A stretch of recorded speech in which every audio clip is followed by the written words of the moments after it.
Apologies. Can you hear me now? Is the sound good now? Can you hear me now? All right, you guys should be able to hear me now. I think I just heard myself on my television. Okay, my apologies. God damn, bro. You would think I would be able to eventually get this thing down, but I still struggle. Okay, so again, appreciate everybody being here. 3 minutes in, and we finally got it figured out. I appreciate everybody being here. See everybody that's in here. Blue, thank you guys. Xavier, see you. Quan, see you. Nova, see you. Andre, see you. Everybody that's in here. Planet Poppy, see you guys in here. Appreciate you guys being here. She Loves, appreciate you being here. NYC, appreciate it as well. All of you guys, the ones watching, the ones in the chat, as always, appreciate all of you guys being here. So we are going to get on with the show today. I do have some things I wanted to go over with you guys, some things we're going to talk about. I planned on being in here on Monday. Didn't get in here on Monday, trying to work some things out. It is a solo one for me today, and it might be solo for a little bit in the mornings wise, at least, not so much on Thursdays. Chill just is busy, and I know how that is, as I was busy during the entire time that we had stopped doing the morning report. Our schedules just are not matching up at the time, but I also didn't want to stop that from allowing me to get on here and speak with you guys and talk over everything. Kenny, what is up, my guy? Appreciate you being here. Talking with you guys and going over all some of the snooze and things like that. So I appreciate you guys being here. I am going to try to, again, this is supposed to be daily. So if you are new here, please bring a friend every single day if you can. Bring somebody new, tell someone new if they are into these type of things that we are discussing, that we're going to talk about, so that we can get some new people in here. If you haven't before, I don't want to be that guy, but go ahead and hit that like button, because that definitely gets the stream and the afterwards the video noticed a lot more attention. So help us out over here, help us get this going. But I'm going to try to do this every single day. I'm back to that. I know I've said that before, we kept it going, but I, as you can see, am somewhat more settled in my home now, especially in the studios, where I've been spending most of my time getting all of this part together of the of my home. So I have a lot more time to be in here. So on tomorrow, I do plan on being live, and I'm going to try my best these next 2 days. I'll be live tomorrow morning, and of course I'll be live tomorrow night with Marcus and Chill for Pantheon. I'll be live Friday morning as well. I'm going to try each day. If I do not have Chill, I'm going to try each day, and maybe even sometimes I do have Chill, to have a guest on, just because I like the solo stuff. I can do this by myself all the time, but I like having another opinion or two that I can bounce off of, have a conversation with outside of the chat, in my own opinion. So be looking for that, but I'm going to be live tomorrow as well. So let's get into the things that we need to talk about here today. We are going to talk about the Michael trailer, which was absolutely phenomenal. The Michael trailer, which was crazy good, bro. So good. We'll get into that. We're going to talk about what Christian Harloff has said about T'Challa Jr. and, T'Child, TJ, Toussaint, whichever name you are running with. We're going to talk about that and discuss what he said about Damson Idris being in the MCU and potentially taking on that role. We'll discuss the big topic that's going around today. Not just today, it was going on yesterday, I believe the day before, and it's just going to be who's on the ship with the Fantastic Four. This has been something that, Kevin Feige, when that originally came out, had said, I think got asked about that ship, and he said, how do you know that it's Fantastic Four on the ship and things like, or it's just the Fantastic Four on the ship and things like that. So we'll get into that. We'll talk about Lucasfilm and their new strategy that they say that they have, and a few other things. So we'll get in here, talk about it, hang out, and get on. So again, appreciate everybody being here. Let's see where we'll start. Let's see. Can I show the Michael trailer? I can watch that, I think, without being... Who is that? Who is the Michael trailer? Kenny, I appreciate that very, very much. Appreciate it, Kenny, with a very generous super that said at work still. Listening in, keep solid work, G. Appreciate it, Kenny. Appreciate it. Okay, let's start with Michael trailer. I think I can show that. I think I can.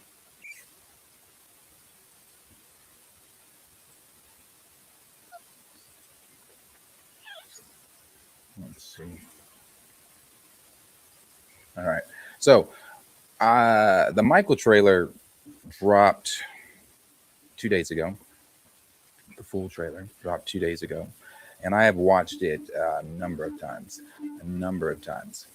One of the things that we had all said before the trailer had even dropped, a lot of people were wondering, not so much questioning Fakwa, because I think that we all know that he's a great director.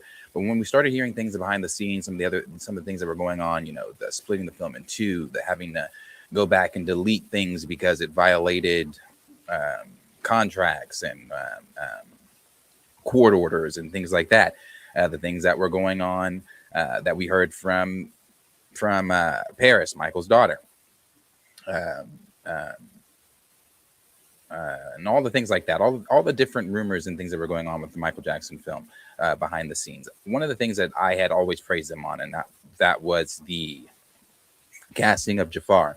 I had said when they first did that casting, I was like, oh, that's I think it's a good casting, especially if you already had heard Jafar sing and known, about his somewhat music career that he has.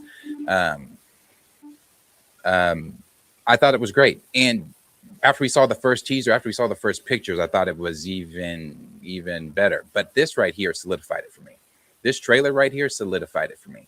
This trailer, right? We had already played with the idea of, oh, this being not just just because it's Michael Jackson, knowing the fandom that Michael has is beyond any type of fandom that anybody, any artist, no artist will ever reach that type of fandom. It's beyond any of that. So knowing that alone, that could drive it to be, I had said, then I'm still going to say it, a $2 billion biopic film.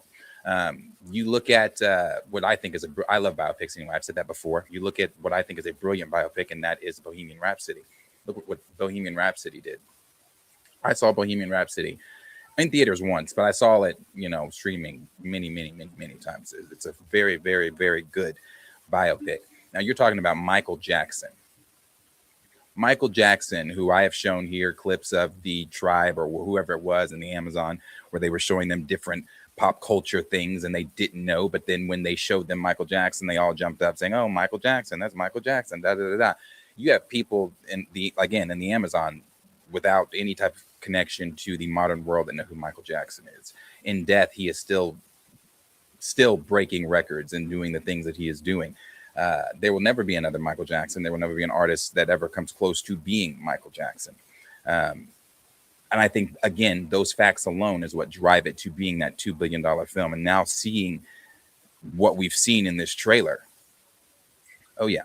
I think that this opening day or wherever you are, I think it's going to be packed.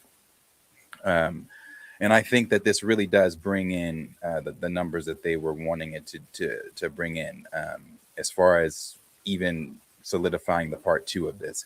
So I think I can show this. We're going to go ahead and watch it because it's just great.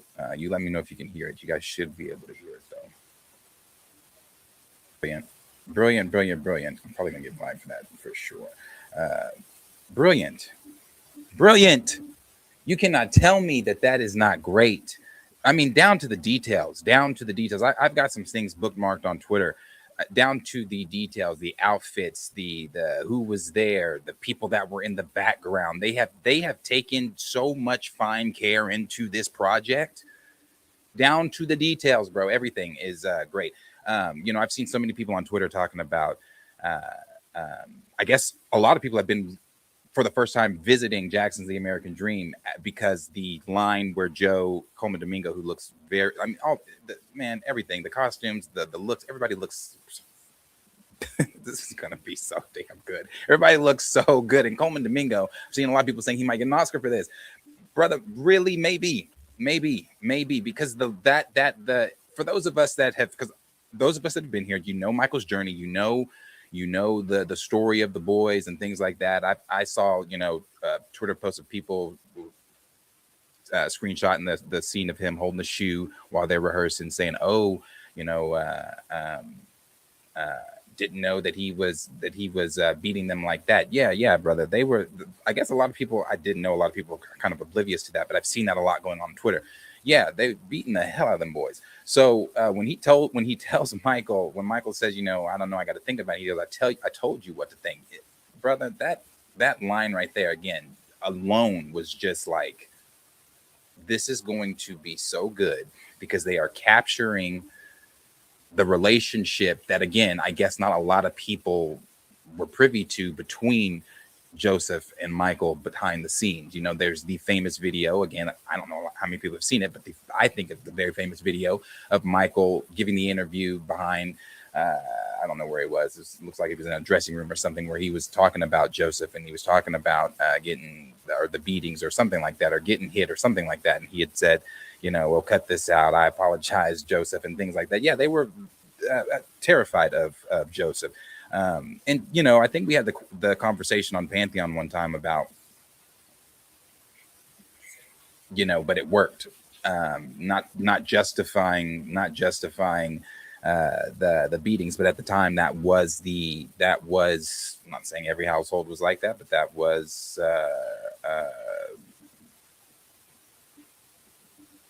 you were getting hit, definitely. But as far as like him doing what he had to do to get his family where he envisioned getting his family, it worked. I mean, you look at the Jacksons today, you look at Michael Jackson's success, you look at the success of the Jackson Five themselves. So yeah, no, this is going to be great. Again, capturing what we just saw between Joseph and Michael, Catherine giving the look that she gave, Catherine always being, you know, the more small voice, quiet one in behind the scenes.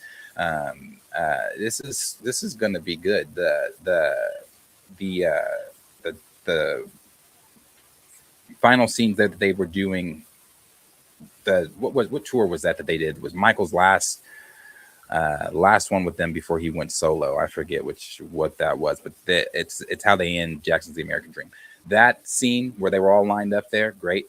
They got the Coca-Cola stuff where he burned his hair. I mean, bro, this is going to be good. This is going to be good. And from my understanding, this is just the first part. If they're still doing the part two, and part two is going to be tackling the later stuff in Michael's life. This is the early part of Michael's life. Part two is going to be capturing the later stuff in Mike's life, where they dive into, obviously, you know, the allegations. They dive into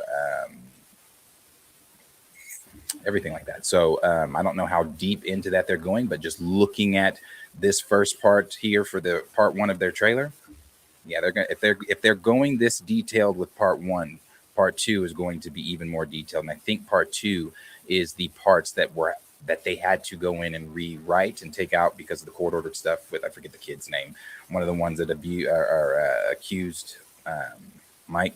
So yeah, this is going to be great. This is going to be great. So I am definitely going to, the Victory Tour. I was going to say Victory Tour, but I couldn't remember. Yeah, the Victory Tour. This is going to be great. I am definitely going to be seated day damn one for this one, for sure. So you guys let me know what you thought about the Michael trailer. I'm sure you guys all thought the same thing. It looked fantastic. And I still say that it is easily because of Michael Jackson, because of who he is alone. This is a $2 billion film. I think it's a $2 billion film. So you guys, it was Pepsi, not Coke. Thanks. It was one of those. It was one of the brands. Thanks. You guys let me know what you guys think about this trailer down below, and we will move on to the next topic. See what you guys are saying here first. So, let's see.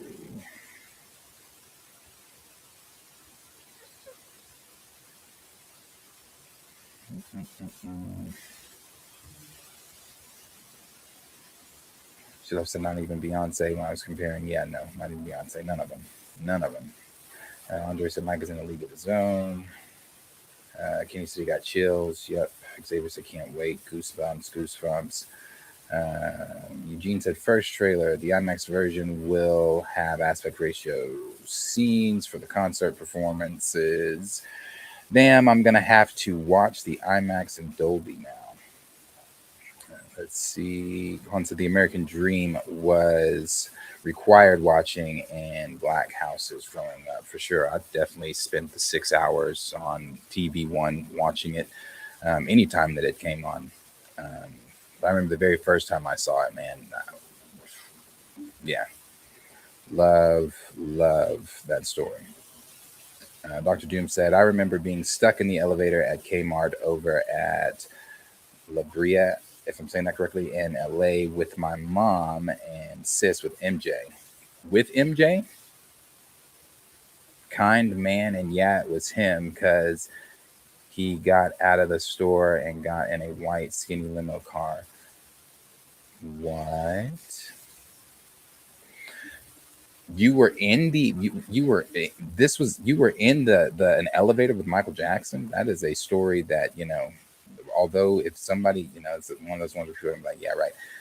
But I would never stop telling that. That is crazy. The closest I've ever come to Michael Jackson is just being in a store that he was in. That was it. Let's see. Dan the Man said, replay gang from the last stream. Don't let Darius scare y'all away from watching Wonder Man in the comics and shows. I wasn't even going to bring up Wonder Man. I wasn't going to bring up Wonder Man at all in this stream. He said, comics and shows. Simon is a businessman first, superhero second. That's what the show is adapted. Hey, that's cool. And I wasn't going to bring it up, but now we're here, so I'm going to go ahead and talk about it. If that is the type of superhero shows that you are looking for, if you want your superhero show to be more about us going, 8 episodes, watching a superhero, which I'm confused by too, when people come in and say, which again, you like what you like. I don't care if you liked it or not. I didn't. I'm not going to sugarcoat it. I thought it was a piece of shit. I thought that the Doorman episode was a complete and utter waste of time that could have been explained in 5 to 10 minutes in a completely another episode with Wonder Man actually centered around that episode. Neither here nor there, because I will never revisit any of it. I think that it's confusing to me. Again, you like what you like, but it's confusing to me when you guys come in and say, "Oh, it's wonderful. It's this, it's that, it's blah blah blah." Was this not the concept of how all the shows were framed for the last 5 years? And we sat and complained about those shows. We complained about Ms. Marvel. We complained about Moon Knight. We complained about She-Hulk. We complained about Secret Invasion. We complained about the Falcon show. We complained about Hawkeye. We complained about almost every single show that came out. And it was because, they were like, they're not getting the superpowers until the end, to the very last episode, or they don't get the suit to the last episode. We're going 4 episodes. And I remember when the rumors about Daredevil came out before I was about to call him by his real name, before Charlie Cox and Vincent D'Onofrio claimed to go in there and change everything to still give us a shit show, but they said they changed everything. I remember those rumors said Matt wasn't getting the suit until like the 5th or 6th episode. And I remember everybody saying, "Oh, I won't watch that. That's a waste of time. Why would we watch him just run around and do?" That's what we literally watched Simon Williams do. And everybody's like, absolute cinema. It was great. I loved it. But again, you can like what you like. I'm just confused I wasn't trying to click on that. I'm just confused when you guys say you loved it, when that is literally what we did for 5 years and everybody hated that. But hey, cool. Anyway, let's see. She Left said, I don't do abuse, but I do believe in the soft parent. I don't believe in the soft parenting either. So yeah, I agree. No abuse. I didn't get abused, but I definitely wasn't soft parented. Let's see. So I agree with that. Dr. Doom said this movie is going to be great. Agreed. Network said this is going to be amazing. Also agreed. She Love said, I'm definitely going to see it a handful of times. Oh man, me too. My family and I have already coordinated all going to see it together. This has been a family coordinated thing where we are talking about shirts. I'm just going to wear probably my Michael shirt that I have. I have a few, so I'm going to pick one of the ones I really like and wear it depending on what this shirt looks like that they're trying to get together to do it. I don't know, but it's an event. It's an event. That's why I said it's going to be monumental. I said this on Twitter. It's going to be monumental. It's going to be such a huge event. And it's a biopic. So once again, Michael in his death is going to do something that no other entertainer or nobody else has ever done. And that's going to be to get a biopic over $1 billion, to $1 billion and over.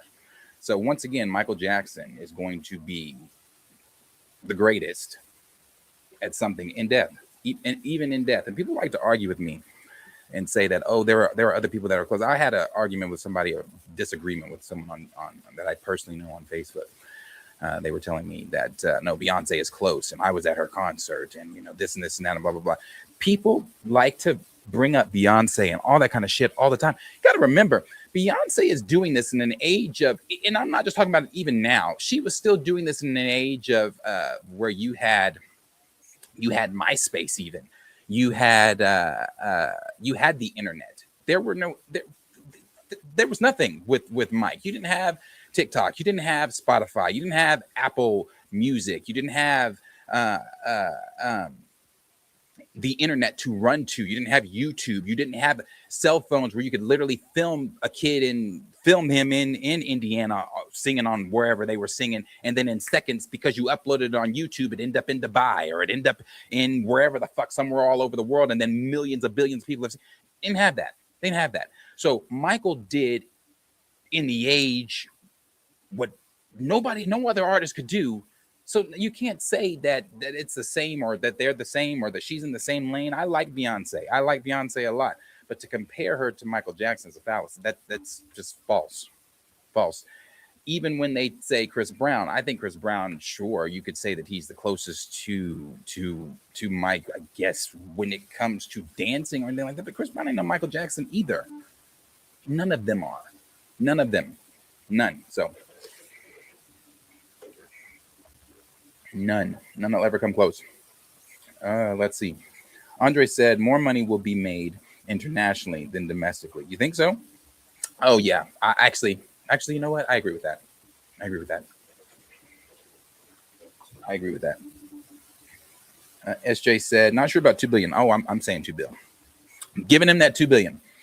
Not sure about 2 billion, but a bill for sure if it's good. I think it beats Bohemian Rhapsody. Oh, it's gonna be. Yeah, it's, man. I mean, it's not just the fact because it's good. People, the name alone, because it's a Michael Jackson deal, and then after seeing the trailer, it already elevates it. It elevates it even more. But just because it's Michael Jackson, and it's a film about Michael Jackson's life, you get his fans automatically.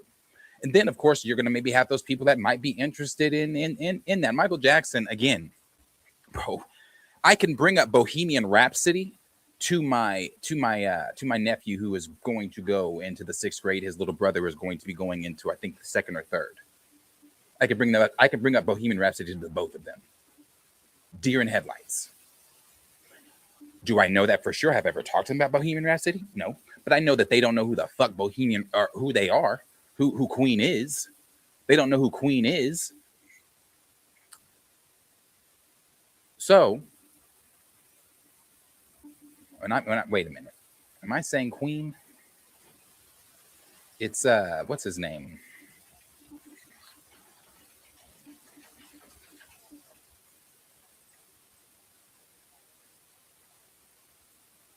What is his name?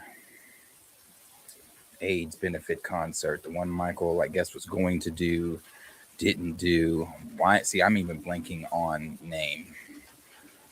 Is this the real life? What is his name?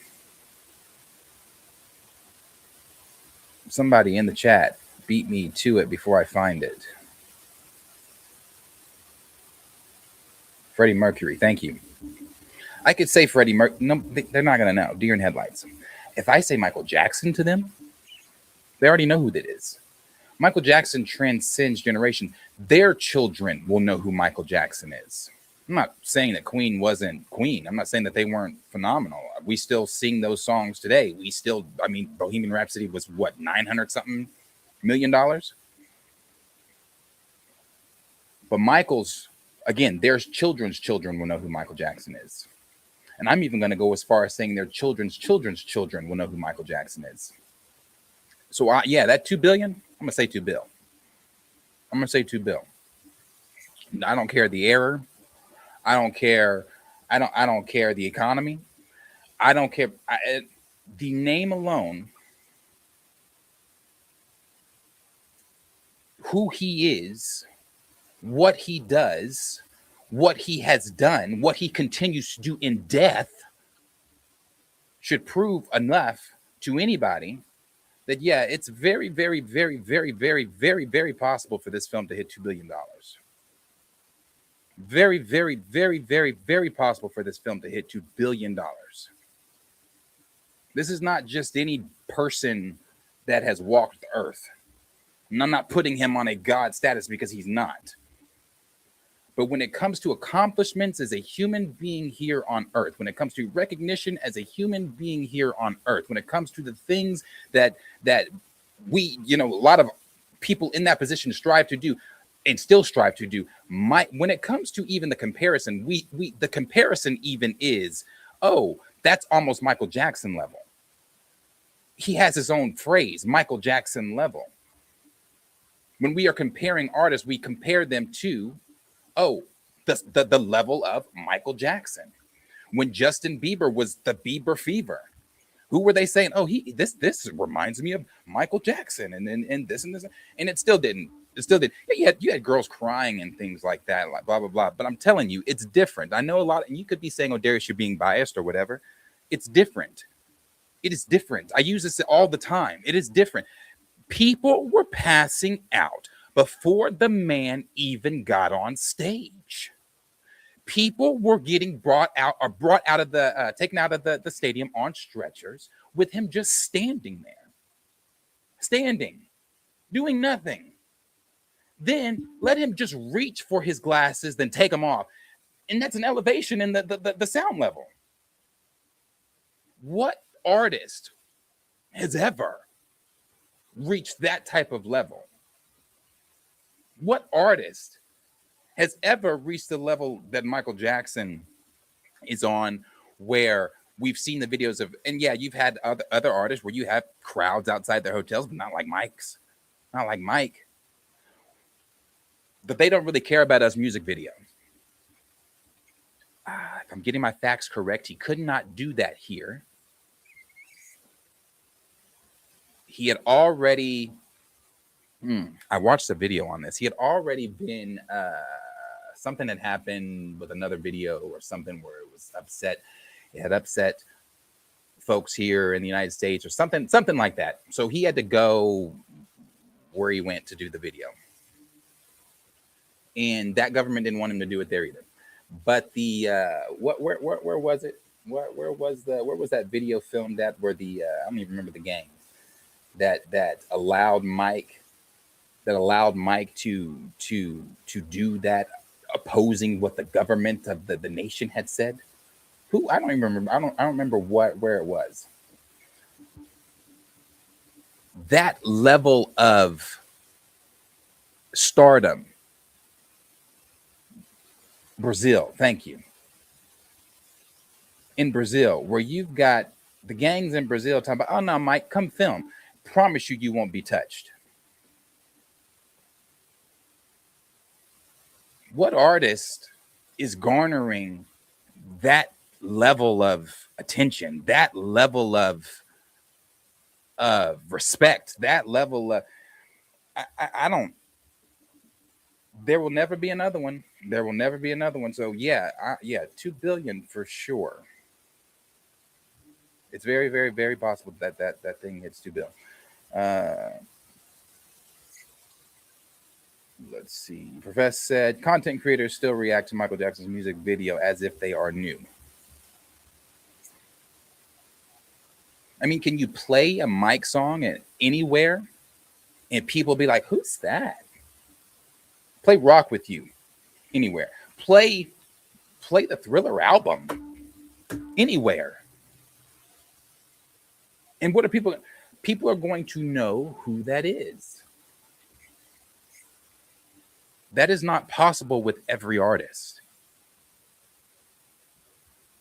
I don't even know what more proof. We could have stopped at the Amazon. The Amazon folks that have no connection to the outside world know who he is. We could have stopped there. It's a different level. There's levels to this, and that's a level that will never be reached. Then the man said, they just re-released Superman / Spider-Man crossover cover. This is the direction they're going after Secret Wars. Watch what I tell you.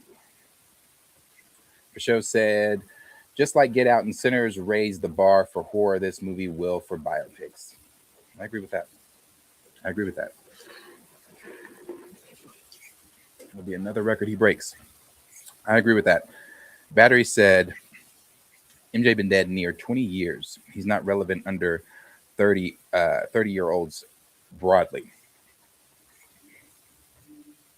I wouldn't say he's even relevant, really. Okay, I guess I'm missing what you're saying. Are you saying that? So you're saying he's not relevant, as in like what?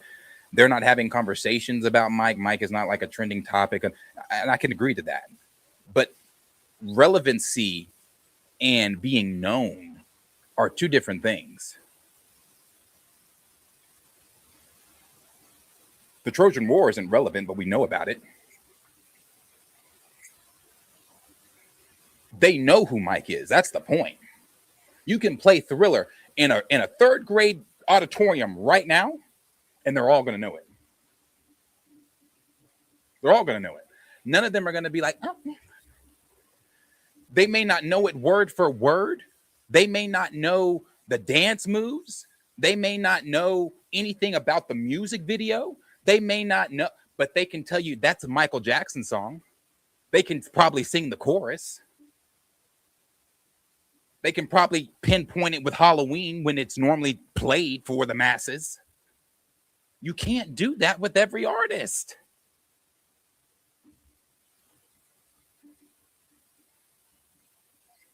Let's see. Eugene said, China loves MJ. Dan the Man said, boomers through Gen Alpha know who Mike Jackson is. That's legacy. Comic Chameleon said, you're right, Freddie Mercury was the lead singer of Queen. Yeah. Trust Film Fan said, if any biopic has a chance to reach 2 billion, it's Michael. Agreed. Agreed. Let me see. Don Mega said, I keep saying this film will do Avatar numbers. I agree. I completely agree. I mean, I can't wait. I can't wait for the numbers to come out. I can't wait for for people to see it. And then maybe then, because if Chill was here right now, Chill would probably be combating me. Because when we have these conversations, I think there are people that still I guess don't understand the stardom of who he was or who he still is. I don't know. Eugene said, MJ's worst selling album sold more than your favorite artist's best album. She said they don't get it, Darius, but they will. That's what I'm saying. Once this movie comes out, we'll get it. Maybe then we'll get it. They'll be like, oh shit. Maybe he is the king. Xavier said, it's amazing how many people don't know his impact or have forgotten. Yep. I agree. Battery said, they got tribes with no radio or TV, but know who MJ is. Y'all sound like silly, and I like MJ. Okay. So let me show you how silly. Let me show you how silly we sound then. Pull that up for you. And I didn't plan to spend this long on Mike, but we can.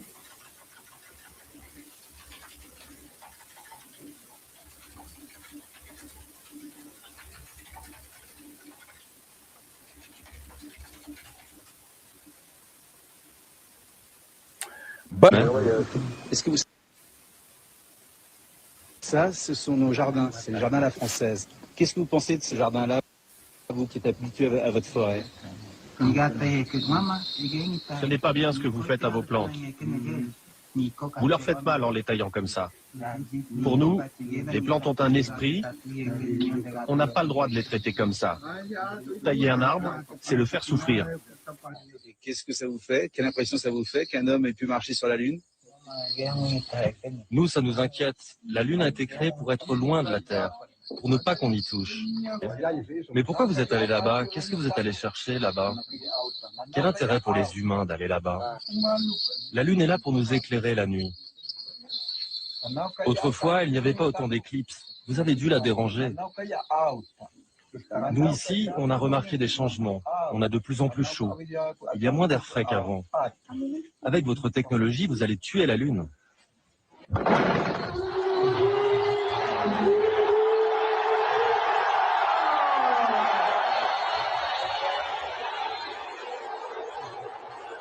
Showing them different pop culture events. Obviously, they're having no reaction to soccer because they don't know a fucking thing about soccer. Non, on ne le connaît pas. C'est le 11 septembre, 2 avions qui rentrent dans Showing des them tours en New York. 9/11, very famous event Quelqu'un in veut world réagir? history. They ain't got a motherfucking clue about 9/11. C'est comme les mauvais sorciers chez nous. Ces gens n'ont de pitié pour personne. Les gens qui ont fait ça n'ont pas de cœur. Ils ne savent même pas qui ils tuent.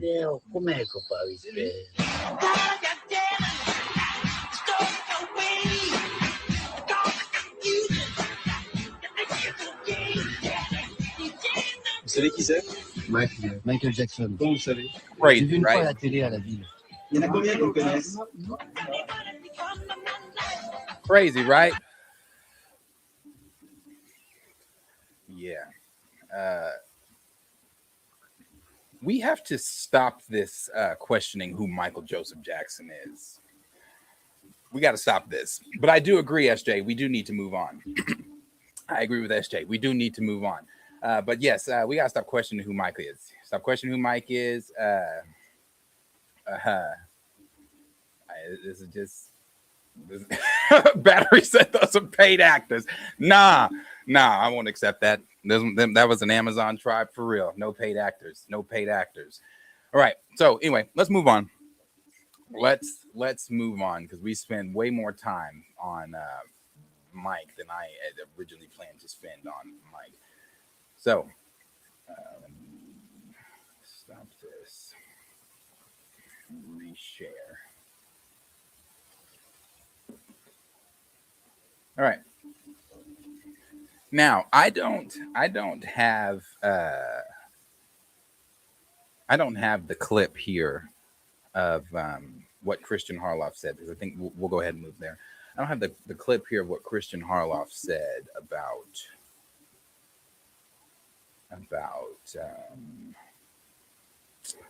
Damson and how he has heard that Damson has the role. But I can't go to what Tina said, so we'll do that. How he has heard that Damson has the role, and that he has been cast as a child. Now, I don't know how that makes sense, but that's what he says. So let's see what Tina said about it.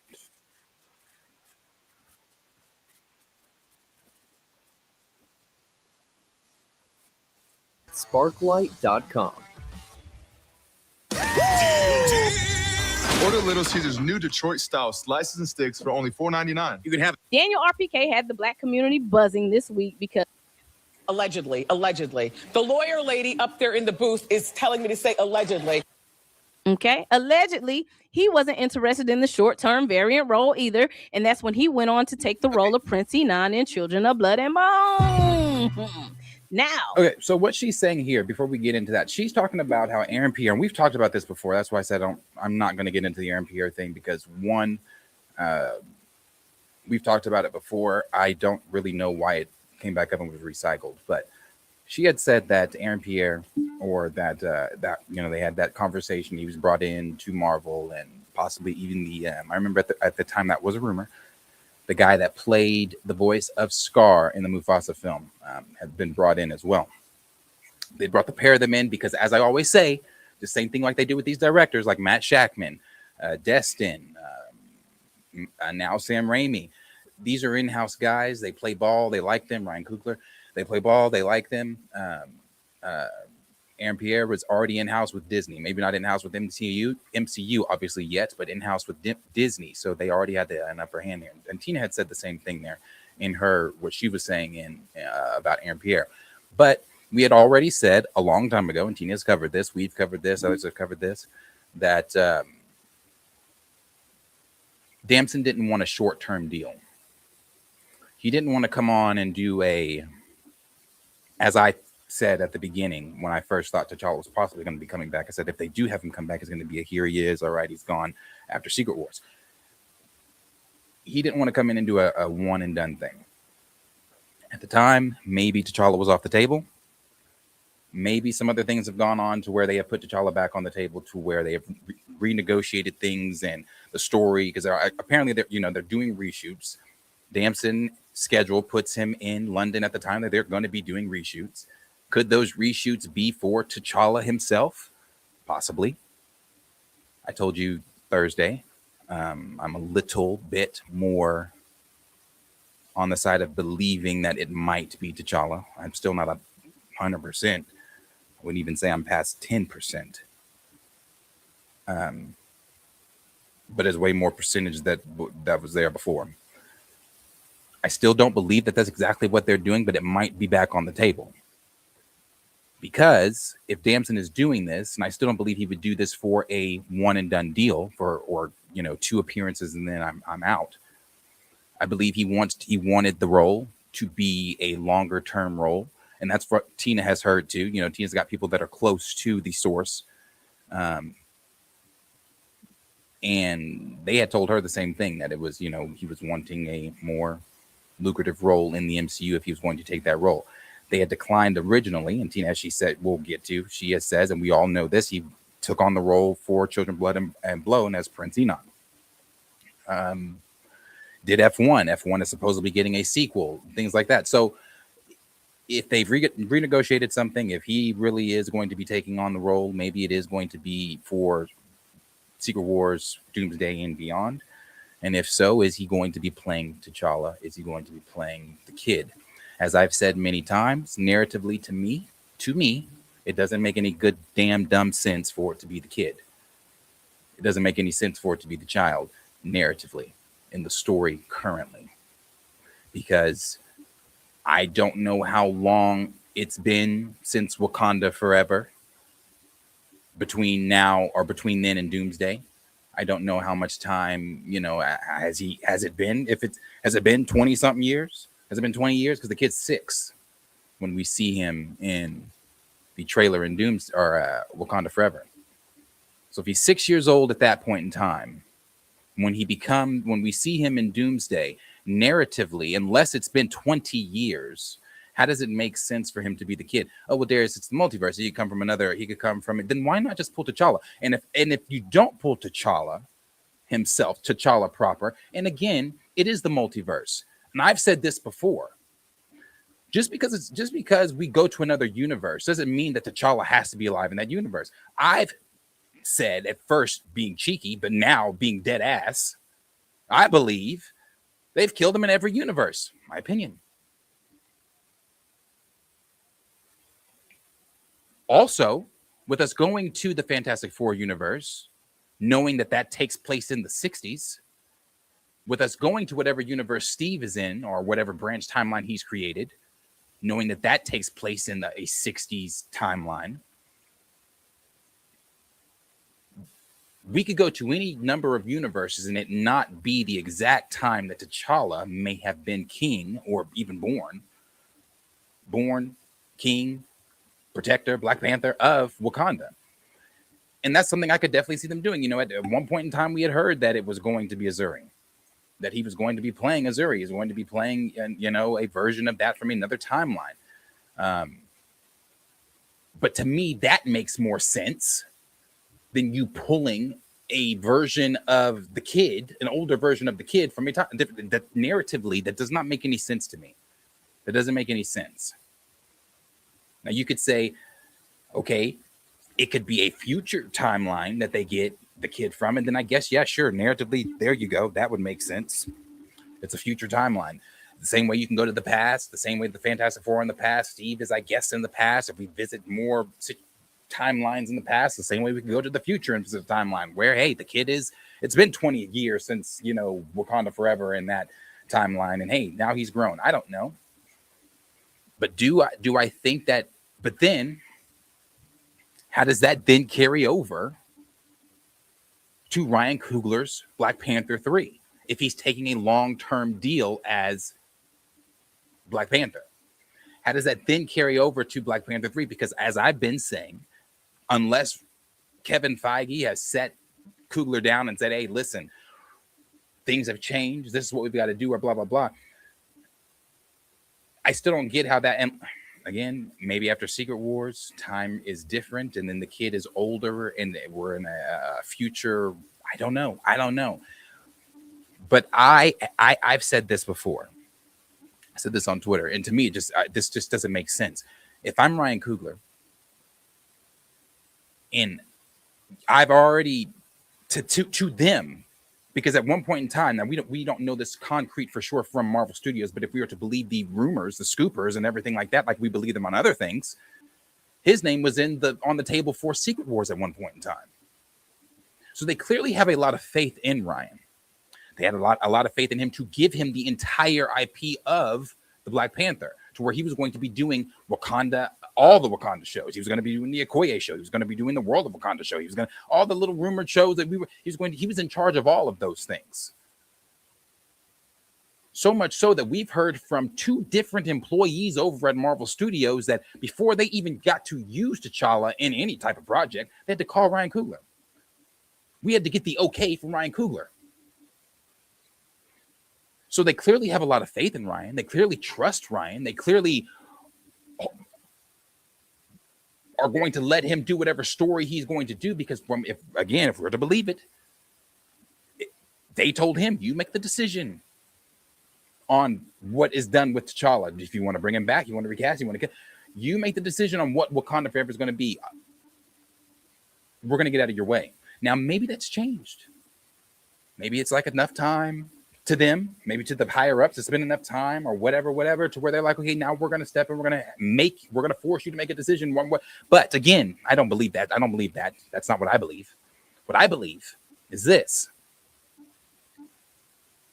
All the things I just said about Coogler, his relationship with Marvel, it wouldn't make sense to me, because I know a lot of people like to say, well, this Darius in Civil War, the Russos got to use T'Challa before Coogler. Not the same. I've explained this before, but I'm going to explain it again because we're talking about it. Not the same. T'Challa is not Ryan Coogler's character. He's not. So the Russos getting to do something with T'Challa before Ryan got to do something with T'Challa, okay, that doesn't mean anything. Just because he's the director of the film, he is not creator, owner, or anything of T'Challa. Now, with the kid, if they let the kid, if Damson is honestly playing the kid, which again, if he negotiated some contract to be long term, I don't see how he could be playing Azuri either. Because if he is playing the kid, my thinking is, if I'm Ryan, why would I let someone play with my character that I created? Because this is not a real character in Marvel Comics. A character that I created. Why would I allow somebody to play with the character I created before I get to play with the character I created? Because this is not the T'Challa situation. This is not the same. T'Challa was created in the 60s. This is not the same. So why would I allow that person to play with this character? And then once you get done playing with him and whatever story you've done, however it's ended in Secret Wars, that's where I have to pick up with that kind of story, that background, him growing up, his person, Then I have to craft around that for here's the keys to the Black Panther IP. We wanted you to do Secret Wars at one point in time, rumor. All the other things I named, but we're gonna allow the Russo. It just doesn't make sense to me. It doesn't make sense to me. Maybe Ryan's on board. Maybe I would obviously they would have to call Ryan and be like, hey, this is what we're doing, blah blah blah blah. Are you on board with that? Maybe he's giving notes, and if you use Toussaint, this is how I want him used. This is what I want to be done. I don't know. Maybe. Tina makes a good point here about him being young. We'll see what she says, but she makes a good point here about him being younger. We'll go on there and see what she says really quick, and I'll come back in. there is a possibility that right now, today, Coogler, Russo's, Feige, and Damson have sat down and said, hey, man, we ready to give you the long-term deal. And maybe he's back in action. Maybe he's back in play. We know Marvel will obviously let people walk and then invite them back, hence letting Aaron Pierre leave for Blade. And then y'all invite him back to be Black Panther. So I can see a scenario where there's more meetings happening and maybe there's a deal in place. Okay. Now, YouTuber Christian Harloff, he said, rumor. Okay. Christian Harloff said that he heard that Damson Idris has the role of Black Panther and that he will be playing T'Challa Jr. So that is now 3 people saying that Damson has this role. Geeky Cast, Alex P, and now Christian Harloff. Let's take a look at Christian's clip. What I've heard, the 2 things that I've heard are that A, that it was Damson Idris, he's pretty much going to play the role, and B, that is T'Challa's son. Yes, I don't know. I don't know anything. What do you think about, like, first of all, we didn't really talk about it. Aaron Pierre, though, do you think, I think stick to the DCU? I think that was pre him joining Lanterns, that kind of talk. Maybe. He's Lanterns. He ain't jumping to MCU. I don't think that makes sense for them to do right now, just because he's the hot guy right now. It's like, so's Damson Idris. Pick up on Damson Idris. He's perfect for this. Yeah. I think it works real well. And I think he's going to be perfect in the role, and they are going to give him the mantle of Black Panther. He's going to be T'Challa's son. I think it all makes sense, and it does make sense in the battle world aspect of it. So this game, you're not ready for it. All right. So you have 3 scoopers saying that he has this job. And the question is, like always, is it T'Challa or T'Challa Jr.? Is this a short-term variant, or is the man here to stay? I guess we'll find out next time on Dragon Ball Z. We don't know. We don't know. I don't know. Like I say every week, I feel like the general audience likes this pick. He's young. He can grow into the character. I just feel like he feels so young that he does lean more into T'Challa Jr. versus T'Challa. That's always been how I felt about Damson. I've also said I wouldn't be surprised if there's somebody else playing this variant, maybe somebody old. It's like, so's Damson Idris. Pick up on Damson Idris. He's perfect for this. Yeah. I think it works real well. And I think he's going to be perfect in the role, and they are going to give him the mantle of Black Panther. He's going to be T'Challa's son. I think it all makes sense, and it does make sense in the battle world aspect of it. So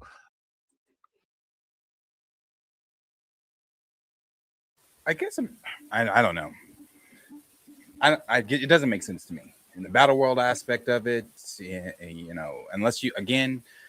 Unless it's a future T'Challa, and I don't know how time. And I've said this from the very beginning, when we've always been since talking about the kid, knowing that they were going Secret Wars route, and we found all that stuff. We don't know how time's going to work. We don't know how all this stuff is going to work as far as, once Doom remakes the world or whatever into battle world. We don't know how time is going to work. We don't know how things are going to work. So maybe it's the kid, and maybe the kid, I've been saying that kid ain't going nowhere, and I've been saying it's not T'Challa. I don't know. I really don't. That is the question. But, with them if they're going to for sure start shooting Black Panther 3 in June, I would say we're going to find out this year. We're going to find out this year for sure. Not obviously in the film in Doomsday, but maybe even before Doomsday. We're going to find out for sure if he is who he is playing moving forward, when the announcement is made or whatever. But I don't know, man. I don't know. It's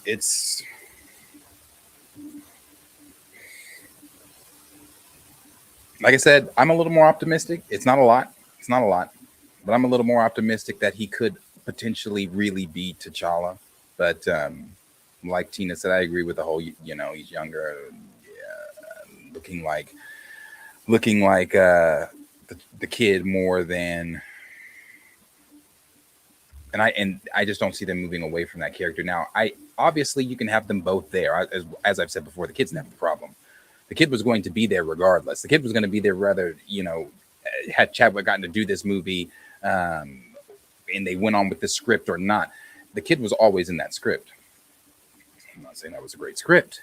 The kid was always in this kid was always in the script or in the story. Not saying that was a great story, but the kid was always in the overall story that we knew to be the original Wakanda, whatever it was going to be called. I don't know if it was still Wakanda Forever or not, but so that the kid was always going to be there. So the kid is not the problem per se.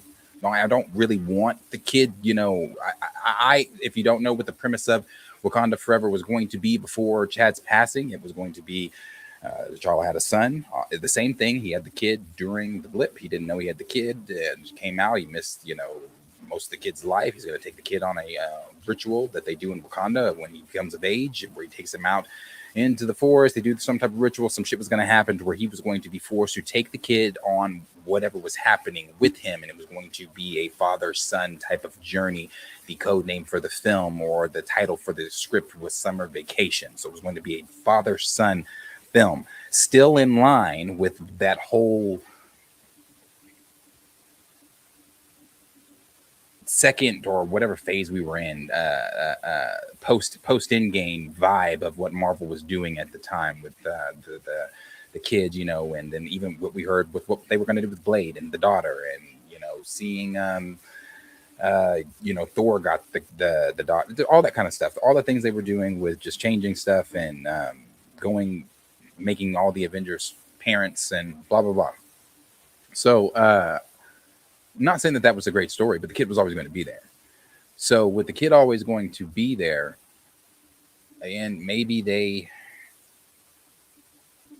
don't know, maybe T'Challa's going to be there as well. I don't know. I'll see what some of you guys are saying to before we move to the next, but let's see. Antonio Film said, I think about what E-Man said with his short convo with Coogler. Russo's may have a say. Well, I think they have a say. It's their film. I definitely think that they have a say. Not only do I definitely think that they have a say, they have a much better track record under their belt than Ryan Coogler when it comes to their resume for Marvel Studios. Marvel. Yeah. So I definitely think that they have a say. I just don't know that you're aging this kid up and then you're like, oh well, we're going to give this character personality and all, and now again Ryan could be there hand in hand with them as they are doing these scenes as Toussaint or T'Child or whatever. If that is who he's playing in Doomsday, that he could be there hand in hand with them, directing and giving his input, not so much directing, but giving his input on I want him to act like this, I want him to be like, so that is an easy flow into however he's going to shape him out to be in Black Panther 3, because he's going to be there. So I don't know, maybe, but I do agree. Yeah, they definitely have a say. They definitely have a say. I just don't know. I don't know. Let's see. Juan said, so if Damson is here for the long run, what does this mean for the soft reboot? That's, again, it's all confusing. So if he's here for the long run and he's playing the kid as an older version of the kid, the only way that makes sense to me is if he's playing an older version of the kid. And again, I don't know how time is going to work once the world is remade at the end of Doomsday into Battle World. Maybe time is warped or something like that, to where once we get on Battle World, hey, he's older. Yeah, went from 6 to 26. I don't know. Maybe that happens. Or again, like I said, he's from a future timeline. And again, why bring? And again, that would be the assumption of thinking that T'Challa's dead in every universe. Because if you bring him from a future timeline, you're not bringing T'Challa. That'd be the assumption that T'Challa is dead in that universe, unless the reports of multiple Black Panthers, and I think the multiple Black Panthers is the one that they're pulling from whatever universe. Suri, because she's obviously still the Black Panther. Those are the multiple Black Panther. Now, I guess, and if they're pulling another one, then maybe T'Challa comes with his son from the future universe. And maybe that's how, and maybe another actor is playing an older version of T'Challa. I don't know. Even hope, trying to sprinkle some theories out there. I don't know. But it doesn't. So anyway, to carry over to, how does that carry over in the soft reboot? Again, I don't understand how you get the kid, unless his universe gets destroyed. But then you still have your kids. That's what I'm saying. So if Damson's playing a T'Challa kid variant from a future universe, or again the one that's aged, unless you age up the one that's here during the Battle World reform, then that's how you could get the one in the soft reboot to already be aged up and be Damson. I don't really know how they're doing that. I mean, and if that makes sense. So I'll say it again a little slower if that didn't make sense.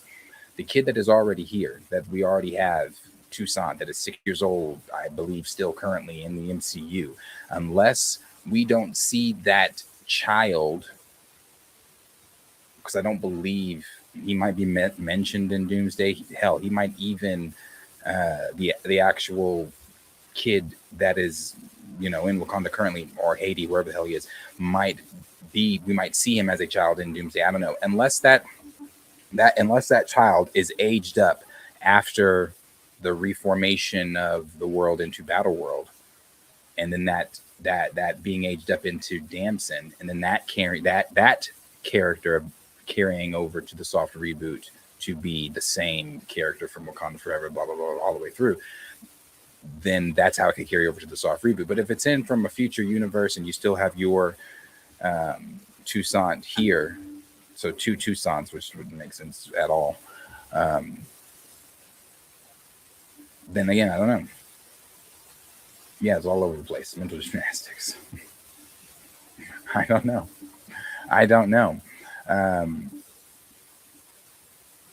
Also said all this shit Coogler was talking about moving on didn't mean for T'Challa. Collector Rain said, does not make sense to reboot the MCU timeline without the real T'Challa. It doesn't. But hey man, I don't know. Battery said, so that's it. We never get T'Challa again. Bump Coogler.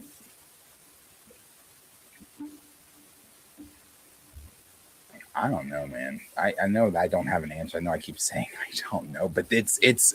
I'm telling you what you guys already know what I think, and I don't want to keep reiterating what I think, because you guys know what I think. You guys know, what I think. I've been saying that for a while, so you know what I think. But again, I'm also on that side of believing that he really, really, truly might be there. Might. How? It's very easy, in my opinion, how to do something like that. We've talked about the many different ways that they could do that, but I don't know.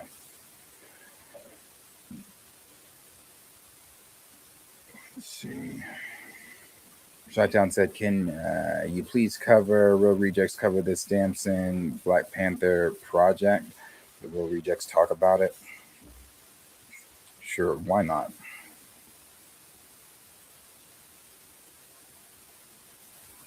Why not?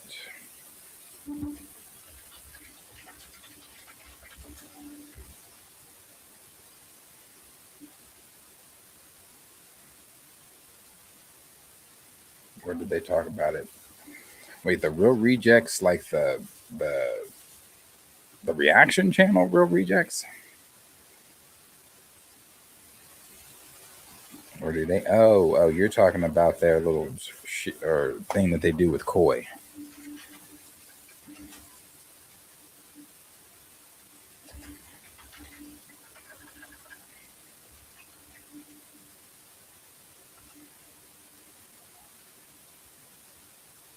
Okay, I see.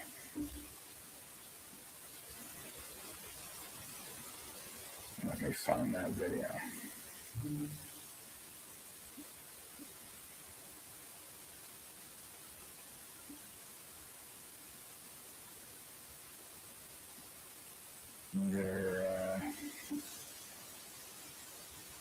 Because all I'm seeing is there. No, I see the ones with. No, all I'm seeing is their reaction ones. I don't see anything about T'Challa.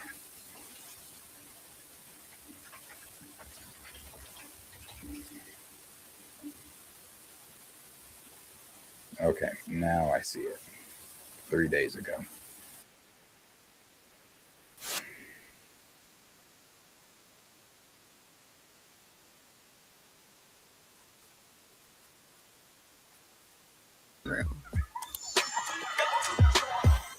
Feeling a vibe? Run with it. But you were saying Damson Idris. A lot of scoopers are reporting that Damson Idris, who played opposite Brad Pitt in the movie F1, had a meeting with Marvel regarding being Black Panther. So my 2 questions to you, Coy. 1, do you think he'd be a good Black Panther? 2, are we finally ready on the masses? Because full movie honoring Chadwick. In the comics, Black Panther's introduced in Fantastic Four, so comic fans got to be like, it's Black Panther in Fantastic Four, and it got to be exciting. But like, that was them acknowledging, sure, he is Black Panther, but I feel like everybody's like, T'Challa, though. Like, it's a very important character. I think post Secret Wars, it'd be really cool if Ryan Coogler gets to be the one to put a new spin on it, to launch a new T'Challa. I would hope that after Secret Wars, that would feel like enough time and justice and honor. But whoever it's going to be, like, this isn't just a recasting. Like, this is not going to feel like a day at the office or taking on a role. This isn't Pattinson stepping in for Bale. It can't be.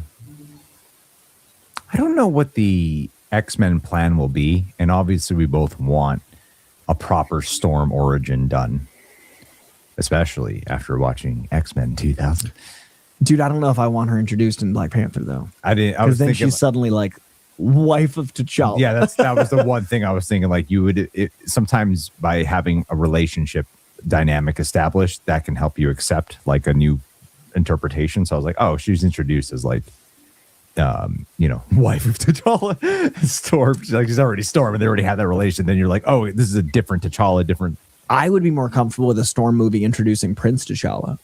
Oh, that would be cool. Have a Storm movie because there's so much cinema in her origin, and then introduce our T'Challa. That'd be neat. Because it is so much easier for people to dismiss women as wife of than husband of. Yeah. Like when you meet a man and he's the husband of someone, you rarely go like, this guy's just a second. Like there's an inherent misogyny just in society. You're right. Like just by nature. So if you want Storm to feel like her own character and you want the T'Challa character to feel like he builds in the universe, start with Storm.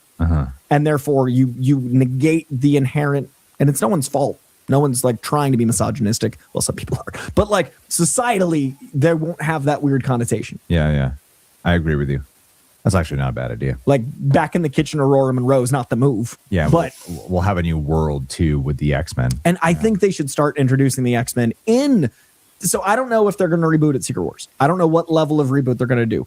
It's interesting because DC has had relaunch events. They've had Crisis. They've had New 52. They reboot their universe, not often, but it's done. Marvel has never said this is new continuity. They've had Ultimate. They've had a new Ultimate. They've had things that are running parallel. Like right now, Absolute Batman doesn't negate Batman. Sure. New 52 negated Golden Age. And the Crisis event negated what came before it. There's actually a comic that someone got to experience I feel like I think that's why they established the Fantastic Four in a different universe. Yeah, because they have the ability to. Because they wanted. I think that's part of the plan. So Secret Wars is in a very big crux of like, I don't know enough of what they're doing to know how it'll be after, but I think I would like X-Men to get the Avengers treatment and at least meet some of them before an X-Men movie.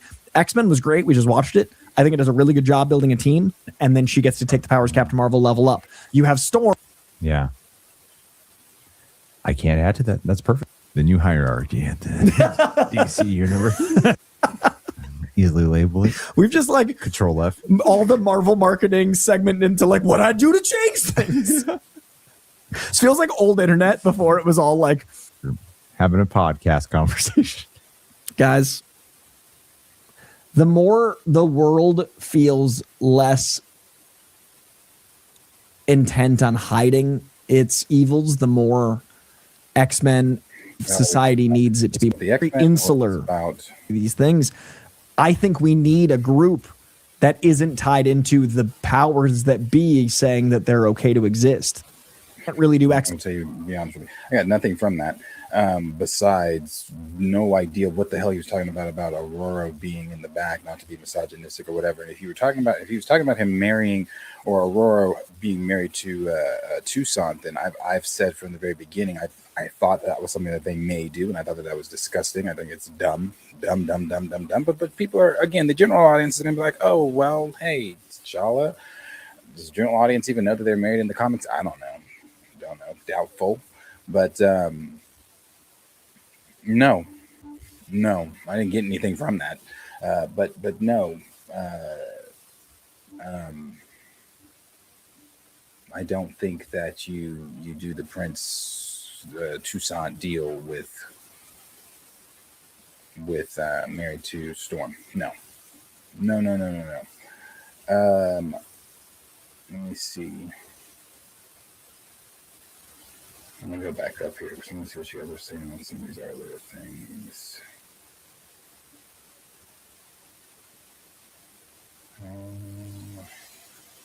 Nova said, Darius, what do you think about Damson playing a younger version of Chadwick T'Challa when he was just stepping into being Black Panther from Parallel Universe and Doomsday Superbowl BP3? Yeah, no, I mean, however they want to do it to be T'Challa, I'm fine with. However they want to do it to be T'Challa, because there's many ways that you could do it to have it be T'Challa. But so yeah, I'm fine with that. It doesn't have to necessarily be where we left off with him. I mean, again, you have a lot of, and then it gets weird, man. And hold on, my mouth is dry.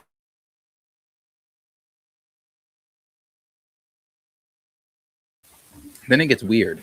And it gets weird because it's like, okay, well, if it's a younger T'Challa, when he's first stepping into becoming Black Panther, and it's not T'Challa where we left off with him in where we last saw him in Endgame,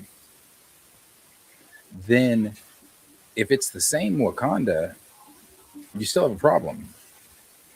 Because then you now have a Wakanda that has moved forward without T'Challa. You still have all the events that has happened to that Wakanda without T'Challa. You still have now this kid that is technically not that T'Challa's, but is technically T'Challa's.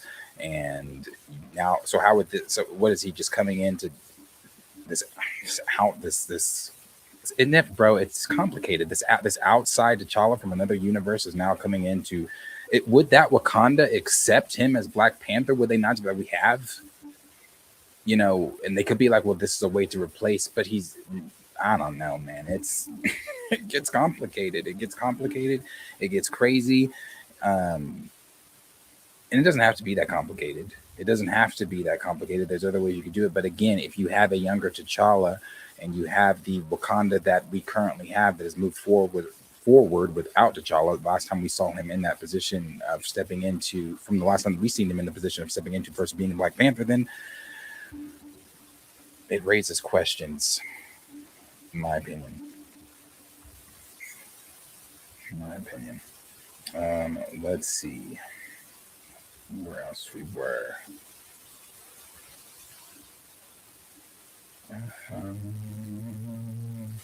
D Sizzle said Franklin should trim all unwanted fat for the new universe. Good.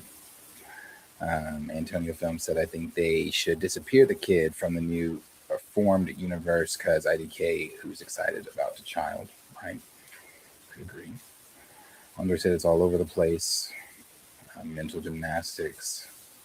Nova said the only way to age T'Challa is if there's a big time jump between Doomsday and Secret Wars. Remember, there was a big time jump between Infinity War and Endgame, and that's very true too. That's what I said. We also don't know how time is going to work once Battle World is formed. So time could be it could be a time jump to where he's 20 something years old. Now, granted, it wasn't a 20-year time jump from Infinity War to Endgame, but this could be. I don't know. I don't know. Andres M'Baku did have gray hair in that teaser. He did. He did. He did. That's very true. Don Mega said should have been in the Fantastic Four. Lawrence said I just have Tina tweet. I mean, I just saw Tina's tweets earlier. She loves fans said age him while everyone else stays the same age. Brilliant. I'm telling AI it doesn't make sense. SJ said Coogler is the problem. He's always been the problem from BP1 onward. He nerfed T'Challa from the jump. Collector Rain said they're gonna make Denzel T'Challa and say, here y'all go. Here's y'all's old man T'Challa. Kwanzaa M'Baku being king is a terrible choice. He gets his ass beat, makes jokes, and just stands around looking big. M'Baku's pointless in 4 movies. Scroll down a little bit. Planet Poppy said, Jesus, take the wheel. Collector Rain said they just need to fix it. Yeah, no. Xavier said Storm being paired with Tucson would be wild indeed. SMH. Yeah, well, it's all wild, and right now we don't know. We don't know anything right now. We don't know until we know. And again, if they are really supposed to be starting filming for Black Panther 3 in June, then there's really not.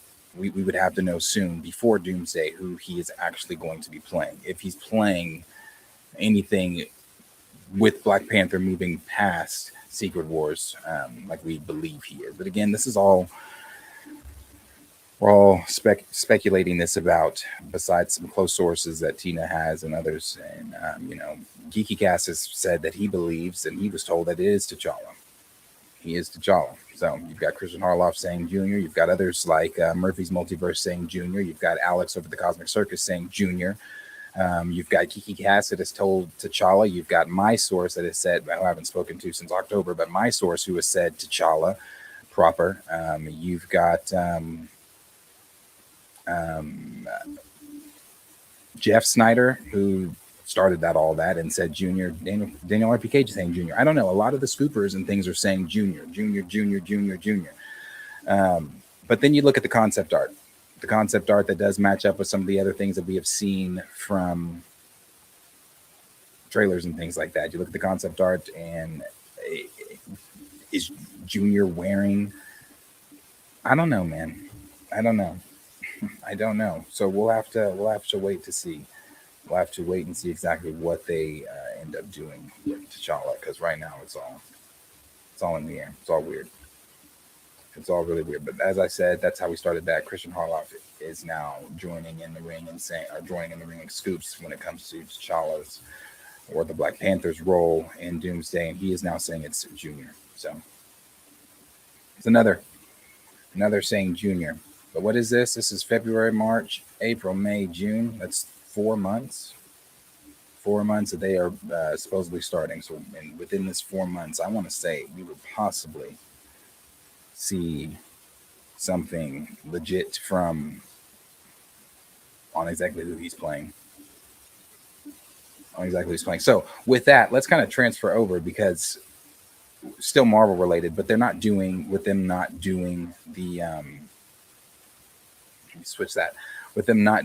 Doomsday trailer at the Super Bowl.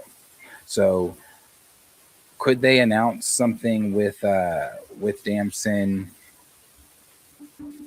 within this 4 months before they start filming Black Panther 3? Possibly so. I don't believe that they would announce something like that right then and there, but Comic-Con is also, or San Diego Comic-Con is also around the same time. It's July, correct? I believe, correct me if I'm wrong in the chat. I believe San Diego Comic-Con is in July. They're going to be filming that in June. They are not doing the Doomsday Super Bowl trailer. They are going to be instead focusing a lot more on things like Toy Story and the other films that are coming out a lot sooner than Doomsday. And we all know that $8,000 or however much money you have to pay for a 30-second or 18-second spot for to have a trailer shown at during the Super Bowl. So it's like Doomsday doesn't come out until December. The Super Bowl is this coming weekend. They've already been giving all these little stories that they're calling them instead of teaser trailers, these stories for Doomsday. So why would we spend all that money on advertising Doomsday for the Super Bowl? So it could be a deal where he comes out with them, or they announce something at San Diego Comic-Con. If they show a trailer at San Diego Comic-Con, if they do something really big and crazy at San Diego Comic-Con, considering they did skip SDCC last year, and I'm assuming they are going to be there this year. And if they're going to be there this year, of course they'd be there this year, but to push for Doomsday, to have one of those big jaw-dropping moments, maybe you bring him out and you say who he's playing. I mean, the internet already goes crazy within this space, at least within the MCU space. And if you're connected into caring about the casting and who's playing who, within this space, people already run every time that there's some type of rumor involving Damson Idris in the MCU as T'Challa. So at SDCC, I'm assuming that's when we'll get the big trailer for, what is that, June, July, August, September, October, November, December. It's 5 months away, so 5 months from December when it would be coming out. So either I don't think you probably get anything more for it until then. Maybe we do, maybe not. Maybe around in theaters for, I doubt that. I even doubt that. Trailer, well, maybe. Because Spider-Man comes out in July. Maybe there's a trailer in July too, man. Maybe if they show it at SDCC, and maybe it comes out, I don't know what's first, Spider-Man or SDCC, but maybe it comes out after they show it there. Maybe they show it in theaters with Spider-Man, or maybe it's showed in theaters first with Spider-Man. I don't know, but I assume that SDCC was going to be the next big thing that we see involving Doomsday and trailers and who's going to be some other people that may be in it. And I think that's when we'll get the T'Challa stuff too, on for sure on what it's going to be. Is it going to be him? Is it going to be the kid? I think that's when they bring Damson out as well, because if he's going to be in London, obviously it's not in London, but if he's going to be in London filming for maybe possibly, as Geeky Cat says, reshoots for what they're doing with Doomsday in April, and then going back, if he's really cast as a further point outside of past Secret Wars as whoever in Coogler's movie, then he would already be involved with Marvel stuff during that time. But anyway, if you skip to SDCC, I think they bring him out then. If he's T'Challa or whoever he is, I think they bring him out then. So we'll see. But nothing during the Super Bowl for Doomsday. We are 5 months away from Spider-Man. As far as I'm concerned, as far as I've heard, rather, I don't think there's anything for Spider-Man even coming out during Doomsday. It seems like every day there's Cooper saying it should be coming out today. It should be coming out today. So I haven't heard anything for Spider-Man. I haven't heard anything for Doomsday. So, or for Spider-Man Brand New Day. So maybe that one's shown. Don't know. But it looks like Disney is going to put all their focus on the films that are coming out a lot earlier instead of doing the money for Doomsday. And I think also I saw John and a couple other YouTubers talking about this, and I agree. Because you want this to be such a big event, and you want people to really cling to talking, especially to cling to whatever you're showing for Doomsday, and then talking about it up until the film. I don't know that the trailer during the Super Bowl really would have done that. Now, I believed that they were really going to do a trailer during the Super Bowl, but I don't know that once you see it, because that was something we even talked about on Pantheon. I had said, Marcus had said, we had all had said that if you show it during whatever time during the Super Bowl or any time before, it has to be whatever's in that has to carry over all the way to, and I think we talked about this with Blue too, has to carry all the way over to Doomsday. And it has to the film, the premiere date, and it has to carry that hype, that excitement. So what could they have shown that would carry over all the way till now? Granted, they would have shown, I'm sure, more as the months progress, but you can't show the whole film all the way until Secret or Doomsday until December. So I agree with a lot of the people that have said that there's really no point in them doing the Super Bowl, because this needs to be an experience, whatever they're doing. It needs to be so big and so much of an experience that people are talking about it for months, not for days, not for weeks, for months, leading up into the film. And then whatever else that, the other, I'm sure they'll do the traditional 2 official trailers or 3, however many they do up until the film.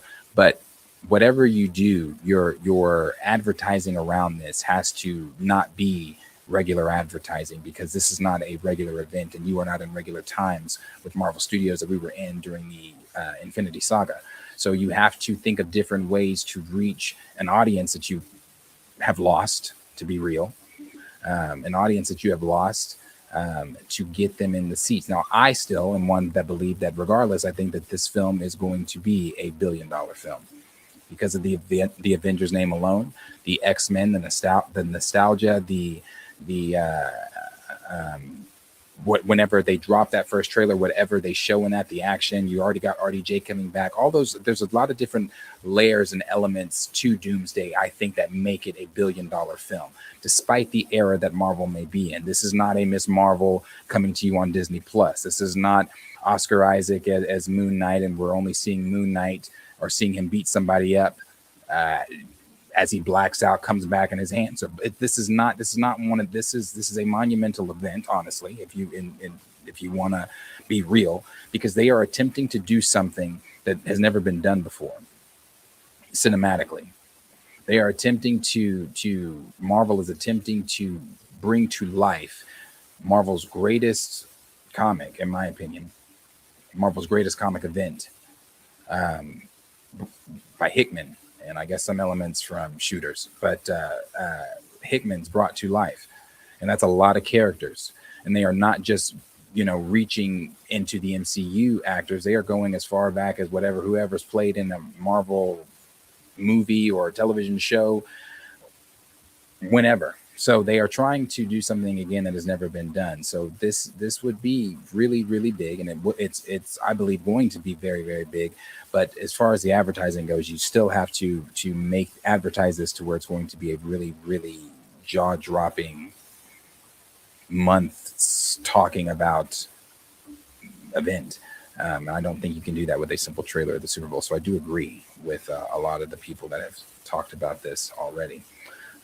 So I don't think that that's something that I think that's a good idea to not do the Super Bowl. But whatever they do next, whatever we do see next, it's got to be big.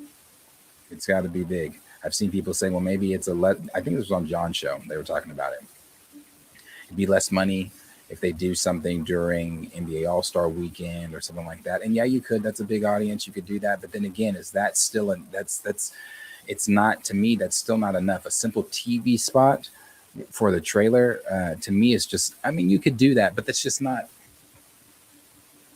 I still don't think that's enough. I still don't think that that's big enough. If we're not doing it at the Super Bowl, and it's not, and maybe it's because of the money and how much it costs you for an advertising spot there, or maybe it's that, and maybe it's that coupled with it's way too early for us to drop the full trailer and the film doesn't come out till December. How are we going to carry that hype? I don't know. Maybe they know what they've got. I don't know. But I still don't think that NBA All-Star Weekend, I saw some, I think, again, they mentioned that on John's show. I think they also mentioned some of the award shows coming up. I don't think that it's big enough. A simple trailer, I don't think is big enough. Some of the advertising that I do remember from Endgame and Infinity War, you got to think outside the box on even bigger than that, So I don't know, but we'll see exactly what is going to happen with the next big advertising event that they do, the next big thing we see from Marvel for Doomsday. But No Super Bowl. No Super Bowl from Marvel. So let me move this over here so I can see it. Hold on. I hate this small ass screen. All right. There we go. Okay. So let's move here. We'll stay on Marvel because we're talking Doomsday. This is from My Time to Shine. Hello. And this is what she is saying about. This is what she's saying about Steve Rogers' involvement in Doomsday, the events of how things are going to play out, and things like that. So this is what she says.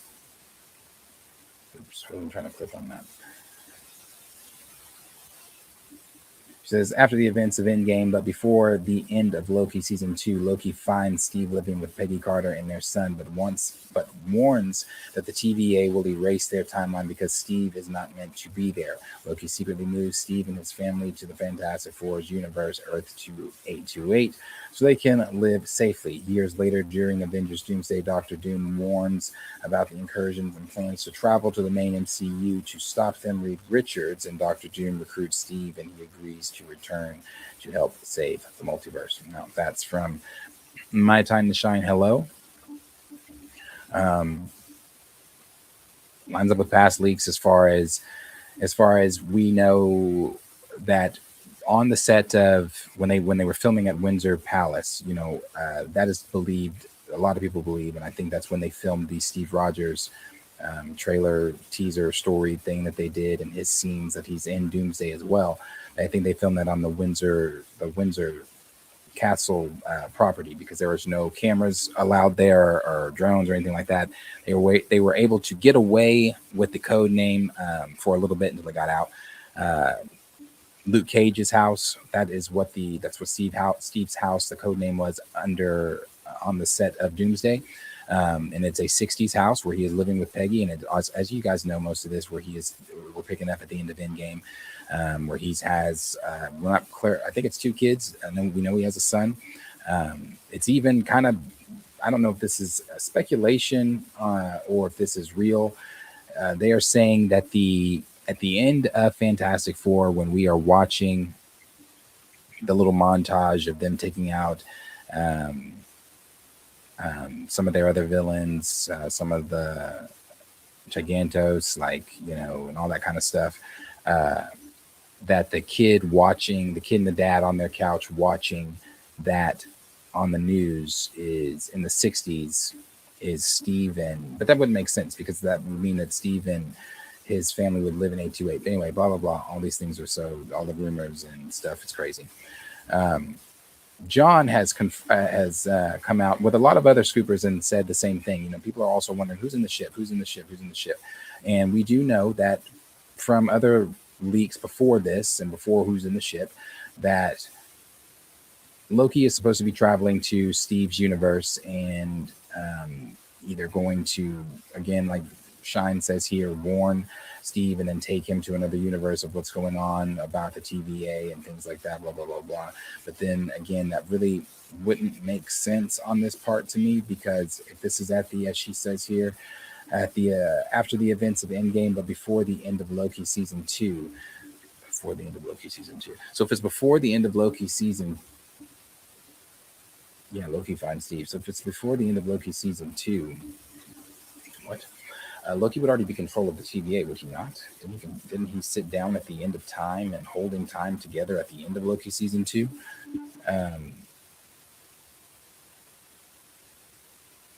Whatever. Like I said, it's all. So apparently, Loki's going to go warn him and possibly take him somewhere else, and move Steve and Peggy and then she goes on to say that the years later, Dr. Doom warns them about the incursions. But another thing that people have been asking, and that's the part here about Reed Richards and Dr. Doom recruiting Steve, and that's who's on the ship. When they show up in Wakanda, remember a lot of people were saying it's kind of the No Way Home effect, where they've erased people, not just the No Way Home effect. We've seen Marvel do it before, where they'll take certain things, clip certain things that are supposed to be in the trailer out of the trailers. and then it's surprised this is who was cut out of the trailer and now is in the movie. Blah blah blah. People are saying that when they get to in the Wakanda trailer, when they show up, when the Fantastic Four show up in Wakanda, there's that big space there. Can I show that? Yeah, I can. There's that big space there. Where did it stop?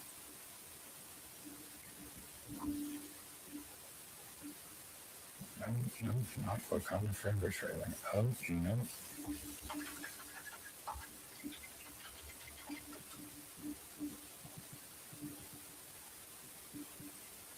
That space, that is right. Where is it? Where is it? Why would the trailer not just pop up? Is that not the most relevant? Thank you, Jesus.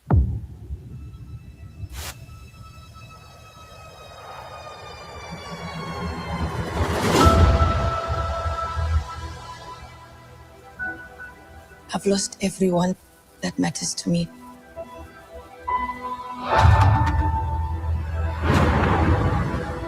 The king has his duties to prepare our people for the afterlife. I have mine. King M'Baku of Wakanda. I guess here, they're saying someone digitally edited out. Now, the rumor is that Steve and Doctor Doom are currently on that ship with the Fantastic Four. That they have recruited Steve, and they have taken Steve or Steve has taken them to this, or they have taken Steve to this universe, and they need Steve's help to convince the Avengers that, this is real, this is what's going on, and, Steve, being who Steve is, can help them convince them that's what's going on. Now, I say that I can believe that Steve is on that ship, possibly. And if they're in Wakanda and he is one of the one digitally edited out here, I can see him going to Wakanda first. Why? Because Steve knows Wakanda's technology, and for all he knows, I think he would still believe T'Challa's alive. So he'd be like, "Oh yeah, I got a friend that can help us." They're gonna have to tell him, break the news to him. He wasn't there; he didn't know. So, could be Johnny Lawrence, could be Johnny. But if let's leave the rumor and say that Steve and Dr. Doom are on. It could be Doom even. Let's say that Steve and Dr. Doom are on the ship though. But if they are on the ship and this could be Steve, Steve could tell them, yeah, I know a place we can go that where we could start. I can get somebody that could help us. We can go to Wakanda. Blah blah blah blah blah blah blah. Could be Steve on the ship. Could be Dr. Doom here, could be Steve, or it could be Johnny, like some of the others said. But I still don't believe, because I know some people were saying it could be T'Challa. No, their reactions don't give that. Oh, what the fuck? T'Challa's here. No, Wakanda's reaction doesn't give that in this trailer. So I don't think it's T'Challa. So. Yeah, we'll see exactly. Let's see this picture. Yeah, we'll see exactly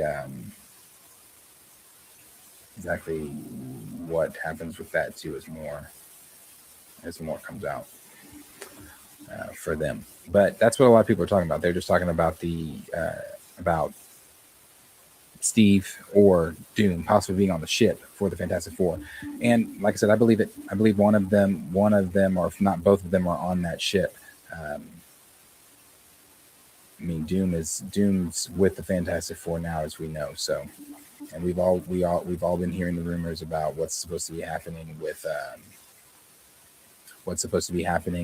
with Loki and him getting involved and going to get to Steve. And not only that, John Campea, and we've said his name a lot today, has claimed that he's already knows everything that's going to be happening in Doomsday. He's talked to somebody that's knows everything that's going to be happening in the film. I believe John. I do. He was the one that confirmed that Toby and Andrew were going to be, not just Toby and Andrew, but Charlie Cox as well was going to be in No Way Home with the pictures that he received. So John's got good sources. John's been in this business for a very, very, very long time. So John's got good sources. John's very connected. So I do believe that whatever him and Robert have been told, that they do know and or have seen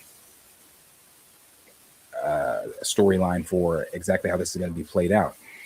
He has since announcing that he knows how everything's going to go down, he has since said that some of the things out there that have been announced are exactly right and on par with what they've been told. Some of the things are completely wrong. And I think in the video that he just recently did, the live, I think it was yesterday, where he was talking about this, he said that he didn't want to be one of the first ones to put this out there, but he also was told, and from what he was told, that yes, that's who's on the ship. It's Steve and Doom. He didn't want to be one of the first ones to put that out there, but yeah, I believe he said the same thing, that it is Steve and Doom that is on the ship.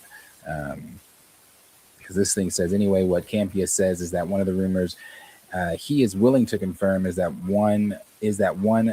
both Steve Rogers and Doom are on the Fantastic Four ship scene in the Thunderbolts post-credit scene. However, he also warns his viewers that the reason why Steve and Dr. Doom are on board has not yet been leaked. He therefore warns people to be wary of scoopers claiming to reveal the reasons why they are on board.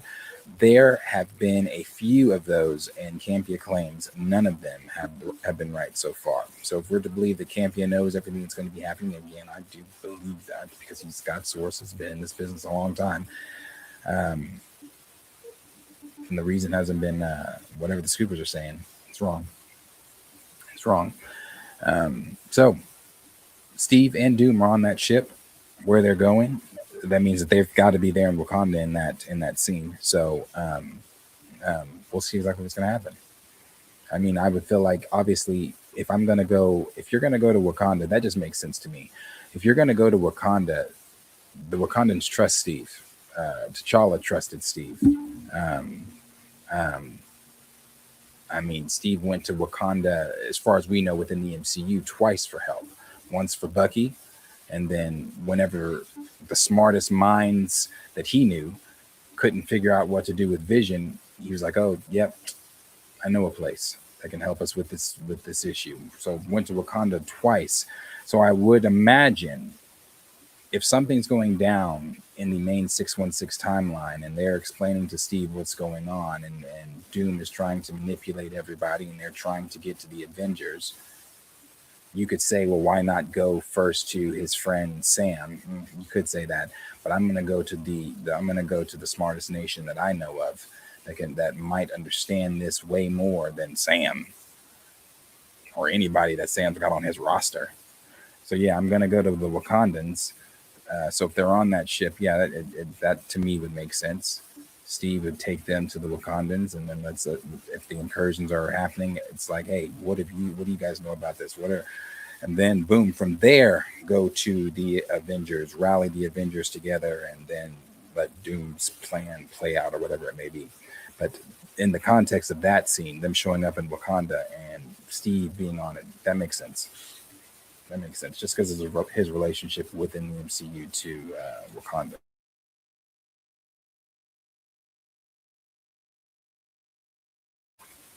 So, let's see what else. Let's see what you guys are saying on that. Uncle Ben said, "Remember, Sam talked to the leader, so he might know a little something." That is true. I forgot about that. I forget about that. Something's coming. I love when Marcus does that. That's just funny. Something's coming. Yeah, that's right. He did talk to the leader, so he might know something. If the leader knows that. Yeah, if the leader knows something. Can we see that post-credit scene? Would that be? I feel like I don't think we can watch that. Is that a clip? Is that like a clip Marvel themselves has shared? Let me see really quick. I want to see exactly what he said. I haven't seen that movie since leaving that theater. What's it called? I always get it in Spider-Man mixed up. It's Brave New World. Brave New World. Post credit. All right. Okay.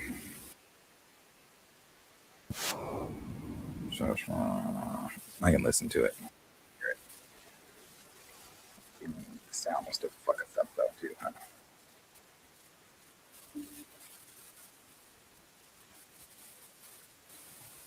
I just need to hear what he said.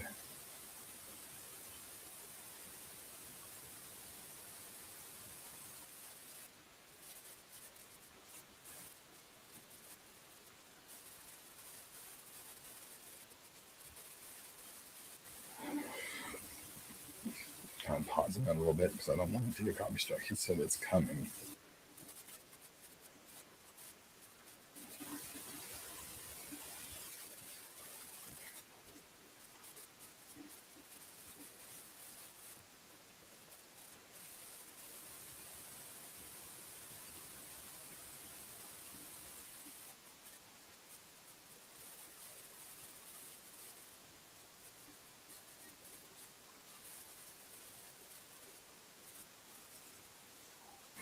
Okay. Yeah. Well, maybe him and Sam had a conversation about the probabilities, but Steve doesn't know that. So again, if I'm Steve, I'm going to who I know has gotten me out of shit before. Collection Rain says, shout out to the first Black American Marvel superhero, Sam Wilson, not to be confused with the first American Marvel superhero, T'Challa. Our first African Marvel superhero, T'Challa. I think it's Aaron 5340 said Damson will be actual T'Challa. Disney doesn't want to keep losing money. We will see. We will see. I'm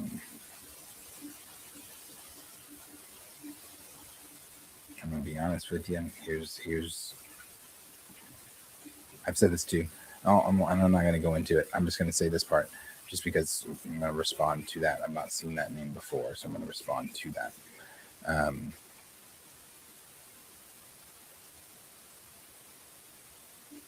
I personally believe that as long as, and not to us, not to this audience, and maybe not to a lot of others either. And you know, I've had this debate with Marcus and a lot of you before, but I believe to the general audience. And I even believe to ones that might be major MC, some of these content creators and others, and blah blah blah. The people that, as long as it's male, as long as it's a male back in the suit, I don't think they care. And because again, in the MCU, he's not gonna. If it's the kid moving forward. In the MCU, they are not going to call him Toussaint. If he's older, if they age him up and he joins whatever, or you know, he's the Black Panther and the other heroes are calling him, they're not going to say, let's call Toussaint. He's not going to introduce himself as Toussaint. He'll introduce himself as T'Challa Jr., but they're also not going to call him every time they talk to him. They're not going to call him T'Challa Jr.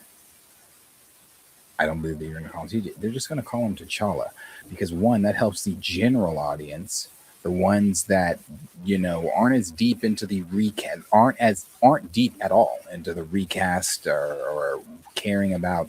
I think a lot of obviously it's caught way more steam. I'm not going to sit here and say that the call for T'Challa hasn't been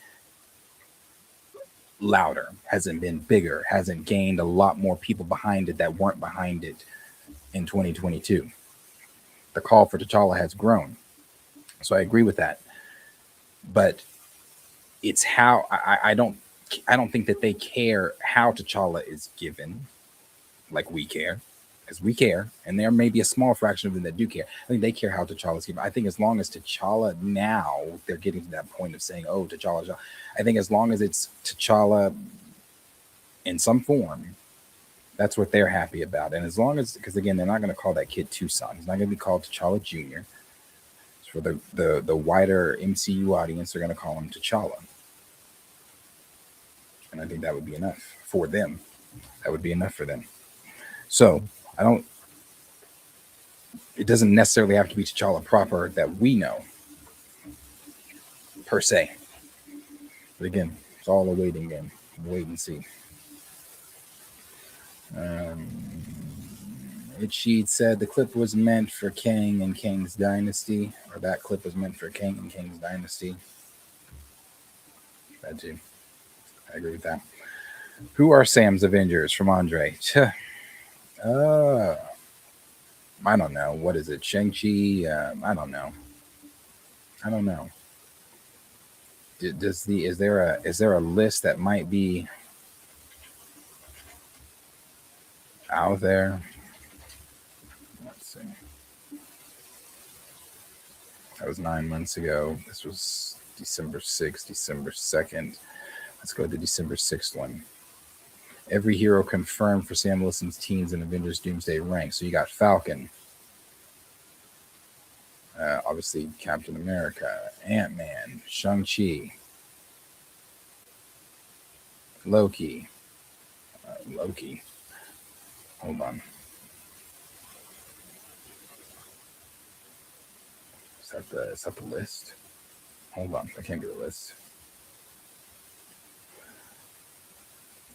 That's 7 months ago. I guess I'll go with this one because that can't be the list. Oh, no. These are people's theories. So definitely don't want to go with those. All right, let's go with this one.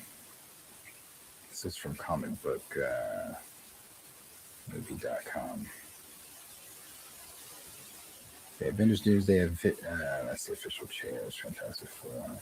Well, that would be the Avengers then, wouldn't it? Who we saw in the chairs. This says the first trailer for Avengers Doomsday may be here within the next few weeks. This was in May, or this was in December. This was December 2nd, so obviously this is old. The teaser wasn't shown. Blah, blah, blah, blah. There's the Fantastic Four, X-Men, Wakanda's new Avengers, and Sam Wilson's official Avengers team, and you'll see the video appears to confirm that the MCU's new Captain America will assemble Thor, Ant-Man, the Falcon, Shang-Chi, and Loki. The rest we could have predicted, but the former god of mischief presence is a shock and suggests he'll return to Earth 616 to reunite with his brother and Earth's mightiest heroes. When we last saw blah, blah, blah, blah, blah, blah, blah, blah. Then it goes on to say, we're a little surprised that Shuri doesn't appear to be a member of Sam's Avengers, but given her status as Wakanda's protector, perhaps it was expected. T'Challa also never officially joined the team. Regardless, all these characters are expected to cross paths at some point, along with those not announced in the movie. So it looks like that team is Falcon, Shang-Chi, Thor, Ant-Man, and Loki. That would be his Avengers team. That's Sam's Avengers. Then you got the new Avengers that you would add to that, which would be Ghost, Sentry, Red Guardian, Yelena, Bucky, U.S. Agent. Am I missing someone? I feel like I'm missing someone. But if I am, oh well. That's the new Avengers. Then you got the Fantastic Four, and then the X-Men. And then whoever the surprises are that are going to be shown. Lauren said TJ coming. Chefs77 said Sam and Bucky might be leading their own Avengers teams. Maybe. Diesel said, let's see, where you at? There's been running mad defense against pro recasters from Jump Street. They're the only ones that do this shit. Straight agent energy. Let's see, Lauren said, I am Prince T'Challa, LOL. When I saw that in post-credit, I knew it was a wrap. Profess said, I am tired of this MCU era excluding Black leading legacy characters. Quan said, Sam's off-screen assembled Avengers. Oh, well, yeah, that's going to be the Avengers team. Lauren slapped at I'm assuming that list. I don't think Gaia's ever coming back, Collector Rain. I don't even think they're ever going to mention or address. I don't know. They may address the events of Secret Invasion, but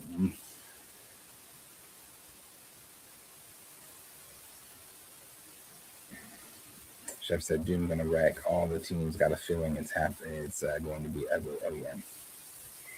Nova Dragon said, "What if Damson as T'Challa is a part of the multiversal Avengers that will appear in Doomsday? Maybe he is." That's what I said. It's really not. I mean, I'm saying maybe he is. Maybe he is.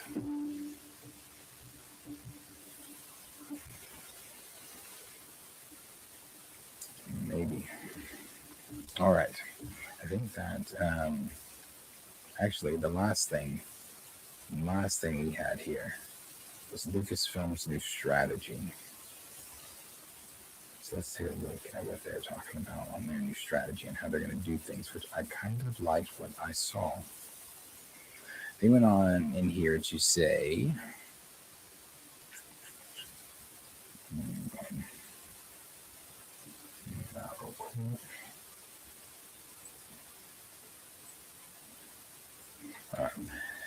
they said,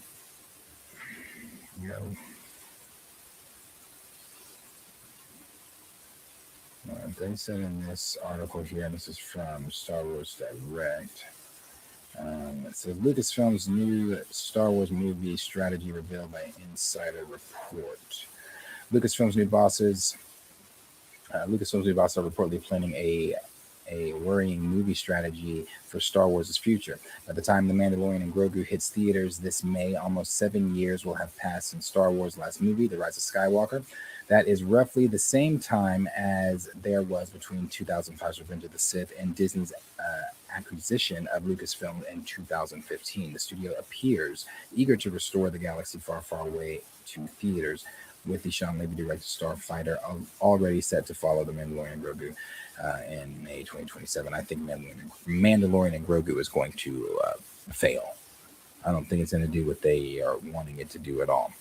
It says filmmakers such as James Mangold, Dave Filoni, Taika Waititi, Charmin Obichinoye, however you say her last name, and Simon Kinberg are meanwhile cooking up their own plans for movies in the franchise, some of which recently got long-awaited status updates. Those updates came in the exit interview from Lucasfilm departing President Kathleen Kennedy.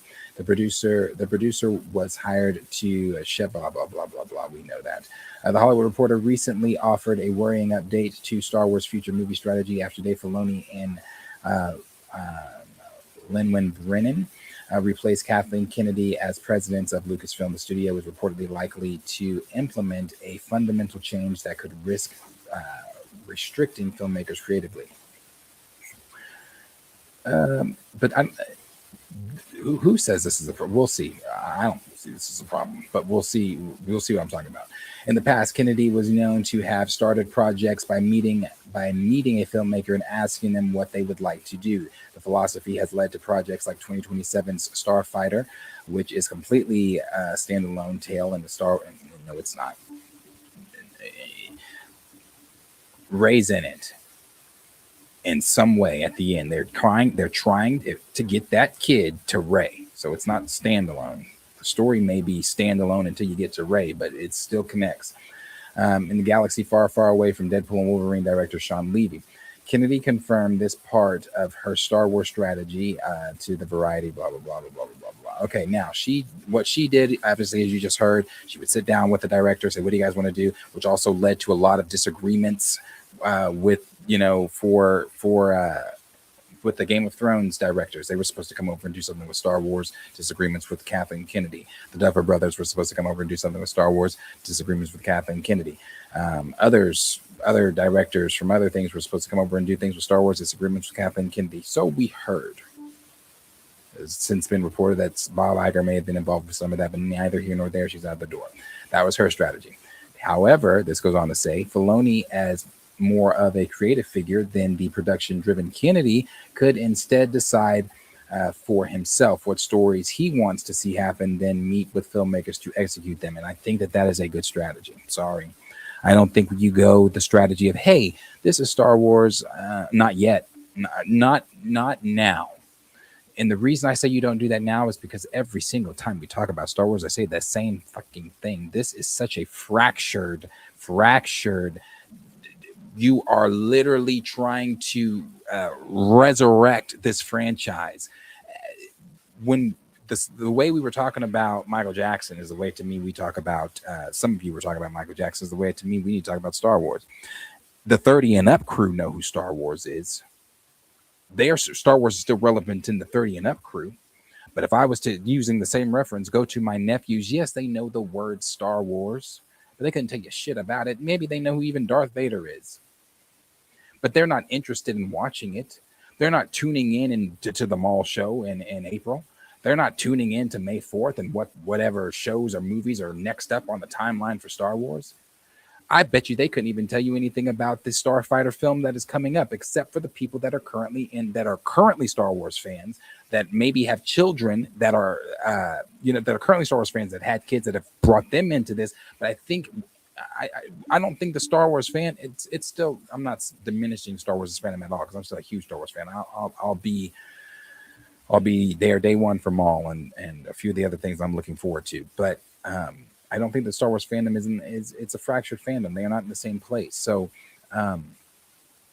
I don't think that doing some of the things the way that you were doing them before you continue to do. I don't think you go to a director and say, what do you want to do? No.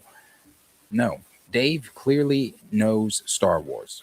Not only does Dave clearly know Star Wars, Dave was hand chosen by George, not to be the president of the studio, but hand chosen to come in and be the understudy of George, and all the stuff that he taught, and he still communicates with George, the relationship he has with George, all that kind of stuff.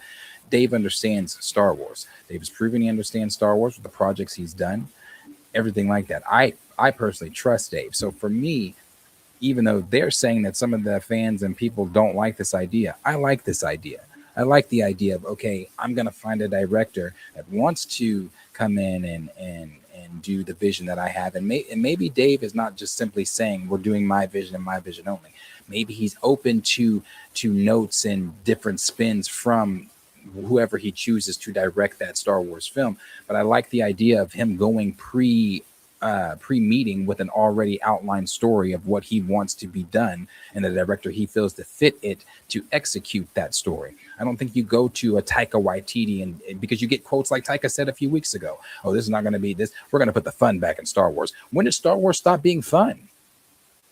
It stopped being fun with some of these Disney projects, but Star Wars has always been fun. What do you mean you're going to put the fun? So I don't trust that. And what he's already done with other projects and his humor, I don't trust that. So he said it's going to be the series. He said it's going to be the themes of Star Wars. He said, but it's also going to have the funny. And that's not verbatim by what he said, but those are along the lines of what the man said. I don't trust that. So I like the fact that you go with what Dave is saying. You go to some of these people, whoever you want to direct it, with a story in mind, and if they have some ideas to tweak, to change, or whatever, if he's open to that, then sure, but don't let them choose. We're not in I don't not yet. We need to move past this and get the trust and of the fandom back. Not only the trust of the fandom back, but you need to get Star Wars back on the brain, not just because unfortunately Maul Shadow Lords, I don't think it's going to do that great on Disney Plus. I'm going to watch every episode, but I don't think it's going to do that great on Disney Plus. Just like I don't think The Mandalorian and Grogu is going to do that great in theaters. So we'll see where Star Wars lands. But I like this idea. The last thing they said here, Star Wars new strategy has me worried about the future, and this is coming from who wrote this? Sam Hargrave, who wrote this article. He said, the Star Wars franchise has been in a rough place. We know this, blah, blah. Dave Filoni has proven his worth of Star Wars with the Clone Wars, Rebels, and as the architect of the Mandoverse alongside Jon Favreau. They said, and that's another thing. If Dave stays, John might stay as well. Anyway, he said, that said, one of the bigger criticisms of The Mandalorian and Ahsoka has become their reliance on existing characters, something which could become more prevalent than ever. Still, there has been hope that Lucasfilm is ready to move away from its focus on the interconnected storyline or storytelling, as it has reportedly suspended Mando's verse plans for the time being ahead of the Mandalorian and Grogu and Ahsoka season 2. Yeah, I'm glad that Mando verse shit isn't happening, because that story crazy. They wanted to try to do the Heir to the Empire storyline, but with the Skeleton Crew, Misfit Kids, Ahsoka, Mando, Grogu, and Boba. What? That doesn't work. You can't do Heir to the Empire with those characters. I don't know if Luke was going to be there or not, but it was going to be a botched version of Heir to the Empire and needed to be put on the back burner and burned to never be able to come back. So that being done or put back, that's fine with me. But I also, again, don't see... Well, he says the potential strategy of Filoni calling all Star Wars next movies and shows before finding the right teams to execute them risk limiting creativity and turning the galaxy far, far away into something closer to the MCU and losing its charm. I still don't agree. I don't agree, because when you do the things that we've been doing thus far, you get shows like Skeleton Crew. Who talks about Skeleton Crew? Who watched Skeleton Crew? You get shows like The Acolyte. Oh, I know a lot of people liked that one. It was dog shit. It was dog shit and canon breaking. You get shows like The Acolyte. And then we just recently learned that Plagueis was going to be the main villain of The Acolyte. No. So I like the idea that you bring in.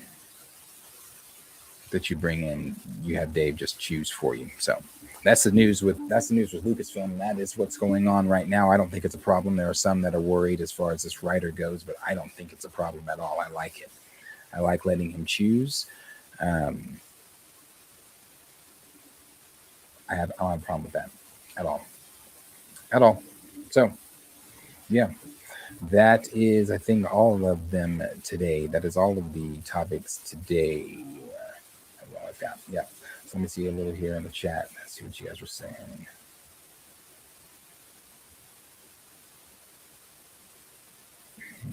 Collector's Reign said, did y'all know Star Wars incorporates the real history of... Let's see.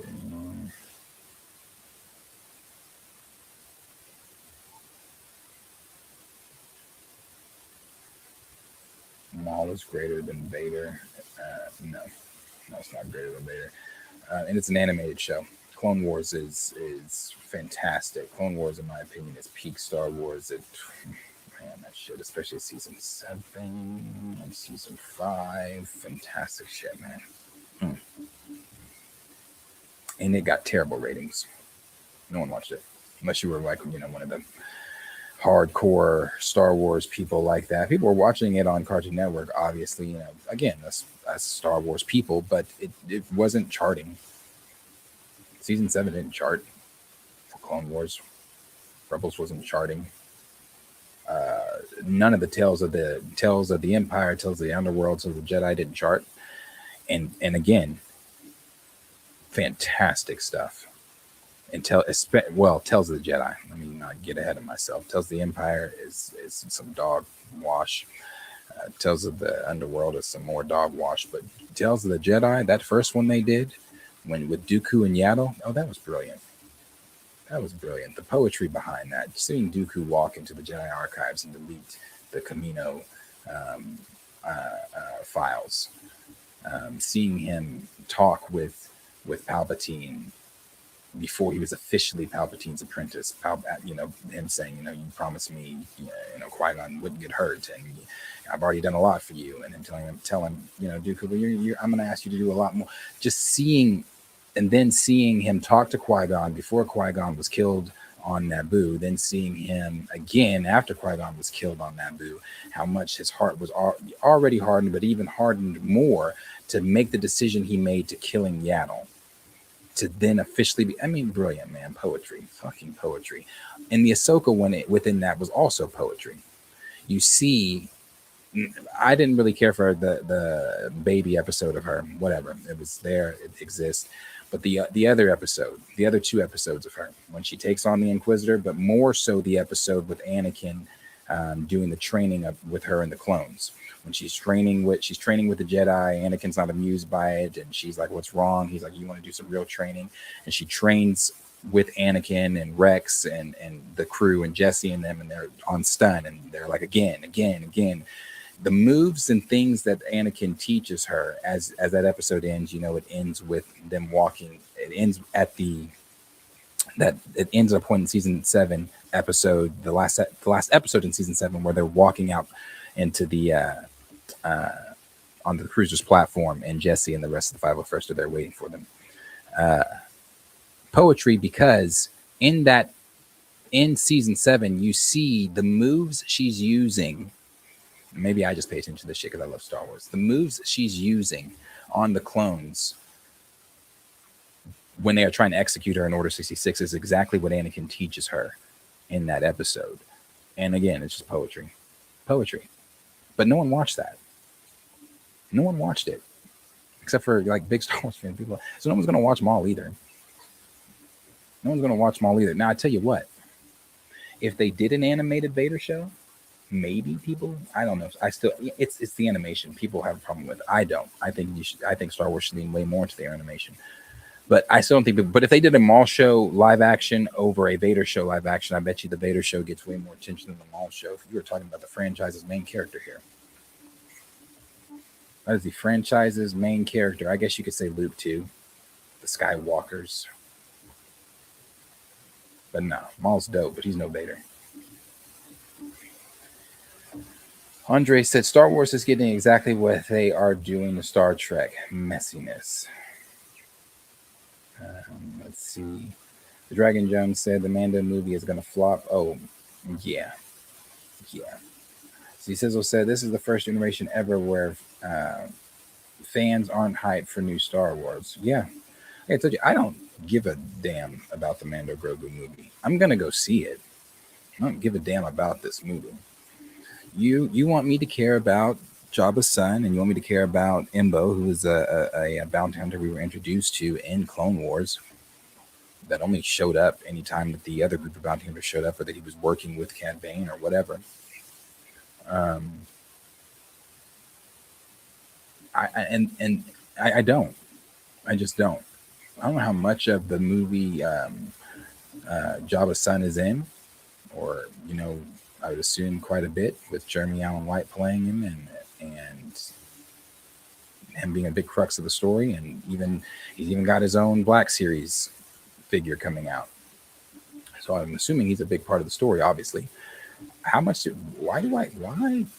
I don't know. This just feels like it doesn't feel. I don't care. I'm gonna watch it because if it's a big space adventure Star Wars, I like these characters, but I don't care enough to go see Grogu still goo goo gaga and all that shit. I just don't care. He might talk in this, but it's gonna be maybe a one worder or something like that. I don't know.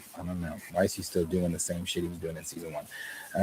D Sizzle said Shadow Lords looks fire. Wish that was the original premiere for the sequel trilogy. Yeah, Shadow Lords looks like it's gonna be great, man. I can't wait for that one. Xavier said, I heard the new Star Trek era is awful. I've never been a Trekkie. I don't know anything about Star Trek. Oh, Andre, thank you for the super. Very nice. Very generous of you. Thank you. Dr. Rain said, Maul is better than Vader.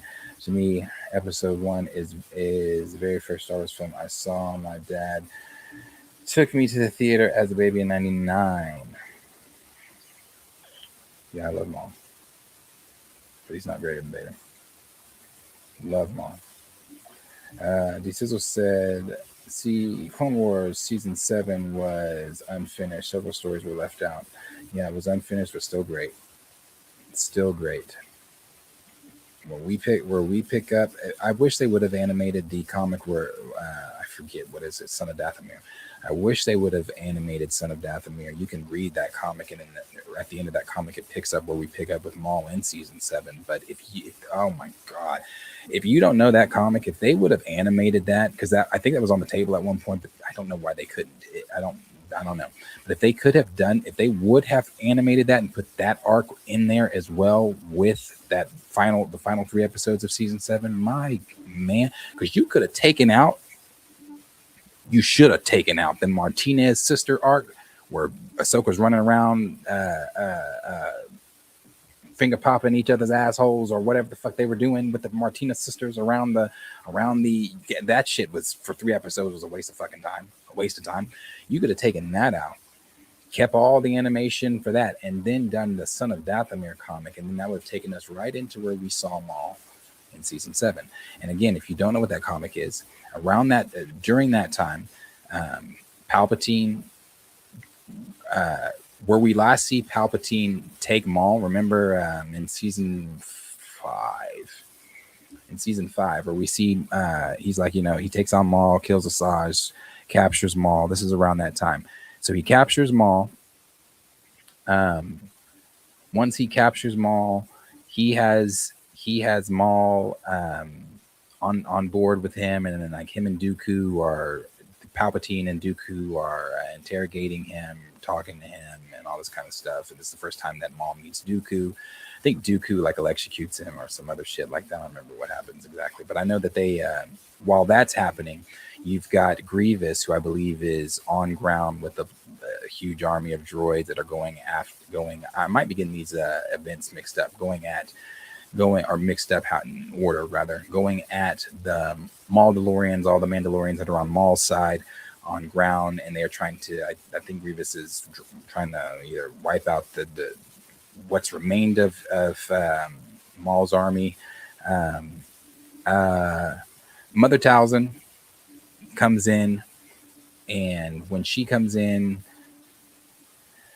she's coming to free Maul. She's coming to free Maul. She takes over. She possesses Dooku's body, and then she's using Dooku's body to fight against Grievous, who shows up to help the Emperor and Dooku against Maul and Mother Talzin. She's taking over Dooku's body to fight Grievous. Grievous kills Mother Talzin.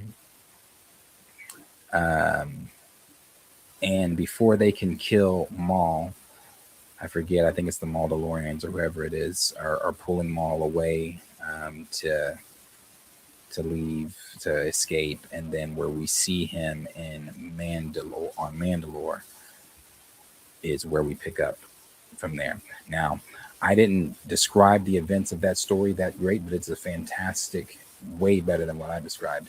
And that is what should have been the 3 episodes that they did with the Martinez sisters instead of or should have done instead with the Martinez sisters. Should have done Son of Dathomir. But Son of Dathomir is great. It's great. Fantastic.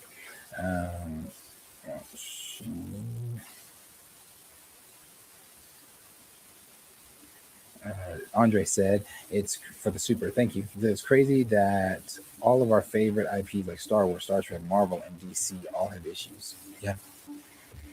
Yeah, it is crazy. I haven't even heard anything. I haven't been paying attention to DCU. I don't even know what's going on at DCU currently. Oh, we're supposed to be getting something for because he likes the Puppy Bowl. We're supposed to be getting something Supergirl related at the Puppy Bowl. I don't think there's anything DC related during the Super Bowl itself. Let's see.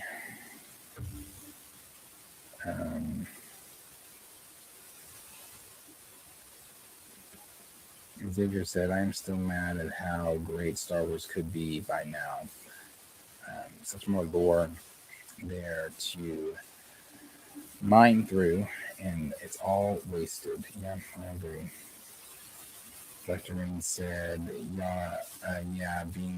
bringing news on Bong, do something different. I agree. News on Bong. Yeah, what D Stizzle just said here, the comics and audio is fire to that. If you've not ever heard some Dathomir comic audio, check that out because it is amazing. So yeah. That's what's going on with Star Wars. That's what's going on with, like I said, I think Michael's a $2 billion biopic. Argue with your mom. I think that Lucasfilm's new strategy does work, having Dave helm that shit and taking it to a director that is willing to, if he's open to tweaks and things like that, sure, but let's execute the story I have in mind first. I like that. Doomsday Super Bowl, no show, makes sense to me. Makes sense to me because it needs to be a spectacle event, the next big advertising you do for this big movie that you're trying to pull off. Again, I still think people go, and it's still $1 billion film, even if they were to drop a regular trailer. That's still just me, because what they're trying to pull off, who's involved, the storyline, all those things. Christian Harloff is another one that has come out and say, nope, it's not going to be T'Challa. It's not going to be T'Challa proper. Sorry, it's not going to be Azuri. It's going to be the things you've heard. It's going to be T'Challa Jr. Another one that has said that, but again, still hold your hope out for it to be possibly really T'Challa, because there are others that have said that it is T'Challa. Not a lot of people, but there have been others. Again, if you believe the source that I've had, he has said it. Geeky Cast has confirmed and convinced that it really is T'Challa, and the reports that he's given. Who else said it was T'Challa? Somebody else said it was really T'Challa too. Was it Daniel? I don't remember who else said it was really T'Challa, but that's what Christian was saying. It's saying it's T'Challa Jr., but we will see. T-Child, we'll see. And then as far as who's on the ship with the Fantastic Four, with that rumor going around, John himself, who has claims that he knows what's going on in the film, has said that yes, that rumor is true. Don't believe all the rumors out there, but that rumor is true that Steve and Dr. Doom are indeed on the Fantastic Four ship. So that is everything that we have gone through today. Tomorrow, I'm going to be back live again. I think it's the same time, 12:45 time. It was a little late today because obviously that might be the same thing because I always have issues with this audio and stuff like that. But maybe I might be able to get it together quicker tomorrow. But same time tomorrow, 12:45 Central Standard Time. If you are new here, hit the like button, subscribe, tell a friend to come with you tomorrow, and then you can tell more people to come with you on Friday. And we're also live tomorrow night for Pantheon, so make sure you don't miss that. Myself, Marcus, and Joe. So everybody can be here. And I appreciate all of you guys that are here today, that were here. I appreciate the 2 supers from Kenny, and I appreciate the super from Andre. Appreciate all the interaction from everybody else in the chats and just hanging out. Appreciate it for those that chatted, those who just watched. Again, tell people, trying to get this thing up. Tell more people like this, because the more times you like it, the more it's liked, rather, the further out it gets. I will let you guys in on what I'm trying to do. I didn't say this the last time. And Chill wanted me to, but I said, well, let me see if I can get it together first. So trying to do, that's the last thing I would say before I'm out of here, trying to get this deal together once a week where it is myself and other blurs, content creating blurs, that we can, like myself, Tina, Dre, Blue, Chill, Marcus, some others, a bunch of people, maybe even others. Like I think we only do up to 10 people on a stream here, but a max of 10 of us on a stream once a week, going through different, or not like this, not where we go through 4 different topics, but where we just pick a topic, a hot topic of that week, and we all just discuss it, whether it be something that come out about T'Challa, whether it be something that's about Doomsday, whether it be something that's about Children, Blood, and Bone, whether it be something about DC or whatever big topic it might be, where we just once a week come together and we talk about that, to where we are reaching other audience members. There may be people that watch. I don't know if we bring somebody on that Chill knows. Chill knows a lot of creators that I don't know. I know creators that Chill doesn't know. Marcus knows creators that. So let's say we all mix together. We start, merging these audiences, somebody that's never seen me before, maybe has seen me before, but it's like, I don't want to subscribe to that nigga. Until they actually see me and hang out in a chat or a live stream with us. I'm like, oh, he's actually not that bad. You know, I'll completely be honest with you. Before I streamed with Tina, we had gone back and forth on Twitter where I did not really care for Tina. And when we first streamed together, when we actually had a real stream together, Tina, I love Tina. So Tina, this could be a situation like that where you meet new people, new paths are crossed, so you can get new subscribers, new people liking your stuff, new people talking about what you're doing, meet new content creators, all that kind of stuff. So that's something we're working on that. So tomorrow, like I said, it's just me again. And until Chill and I's schedule can line back up, I'll have a guest on when I can, but until then, it's back to me doing my thing. So if you liked what you saw here today, go ahead and hit the like button. And again, trying to get that stream together for once a week. So look forward to that as well. So I got to talk to a few more people, but we'll see what's going on. So if you like what you saw, hit the like button, subscribe, share with your friends. And I will see all of you guys tomorrow. Peace out. Appreciate it. Bring Q and Corey as a guest sometimes. Q and Corey. I didn't mean that in a way. I meant like that's funny because somebody else just asked me about Q and Corey. Q and Corey. I just talked to Q not too long ago. I actually just talked to Corey also not too long ago. I was actually thinking about Corey with me being back in Norman not too long ago because I don't know what her schedule is, but maybe she could stream again. That was one of the issues. I moved. It was too far. We tried the remote thing. She has the stuff at her house where she could jump on. I don't have to talk to Corey, but that's a good idea. Q, on the other hand, is busy. Q is, and Q's busy. Q does I think he started out last time. He started out as just working with this dog training place to where I think he runs one of their, because they have, I don't know if it's 2 or multiple or how many, but they have another building where they board and train dogs, and Q is over that building. So Q's busy and he likes what he does a lot. Obviously, it's not something he wants to be doing, he said, the rest of his life, but he does like what he does.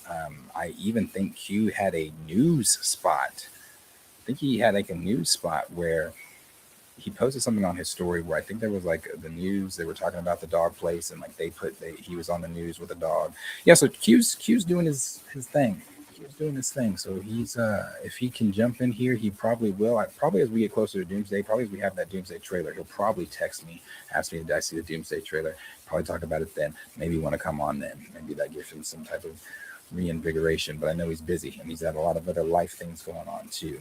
So, but yeah, try to get them on. Tahir said not kick Corey to the curb. That is my buddy. Still love Corey. Still love them both.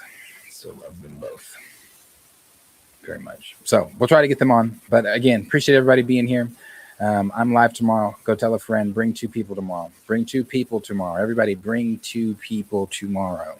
Yes, if we're going to do it like this every time. Bring 2 people tomorrow. Then the next day you tell those 2 people to bring 2 people. It's kind of like church. You go to church and they tell you all that. Bring 2 people next Sunday. And then, all that kind of thing. So anyway, like, subscribe, share with your friends. I'll see you guys tomorrow. Peace out.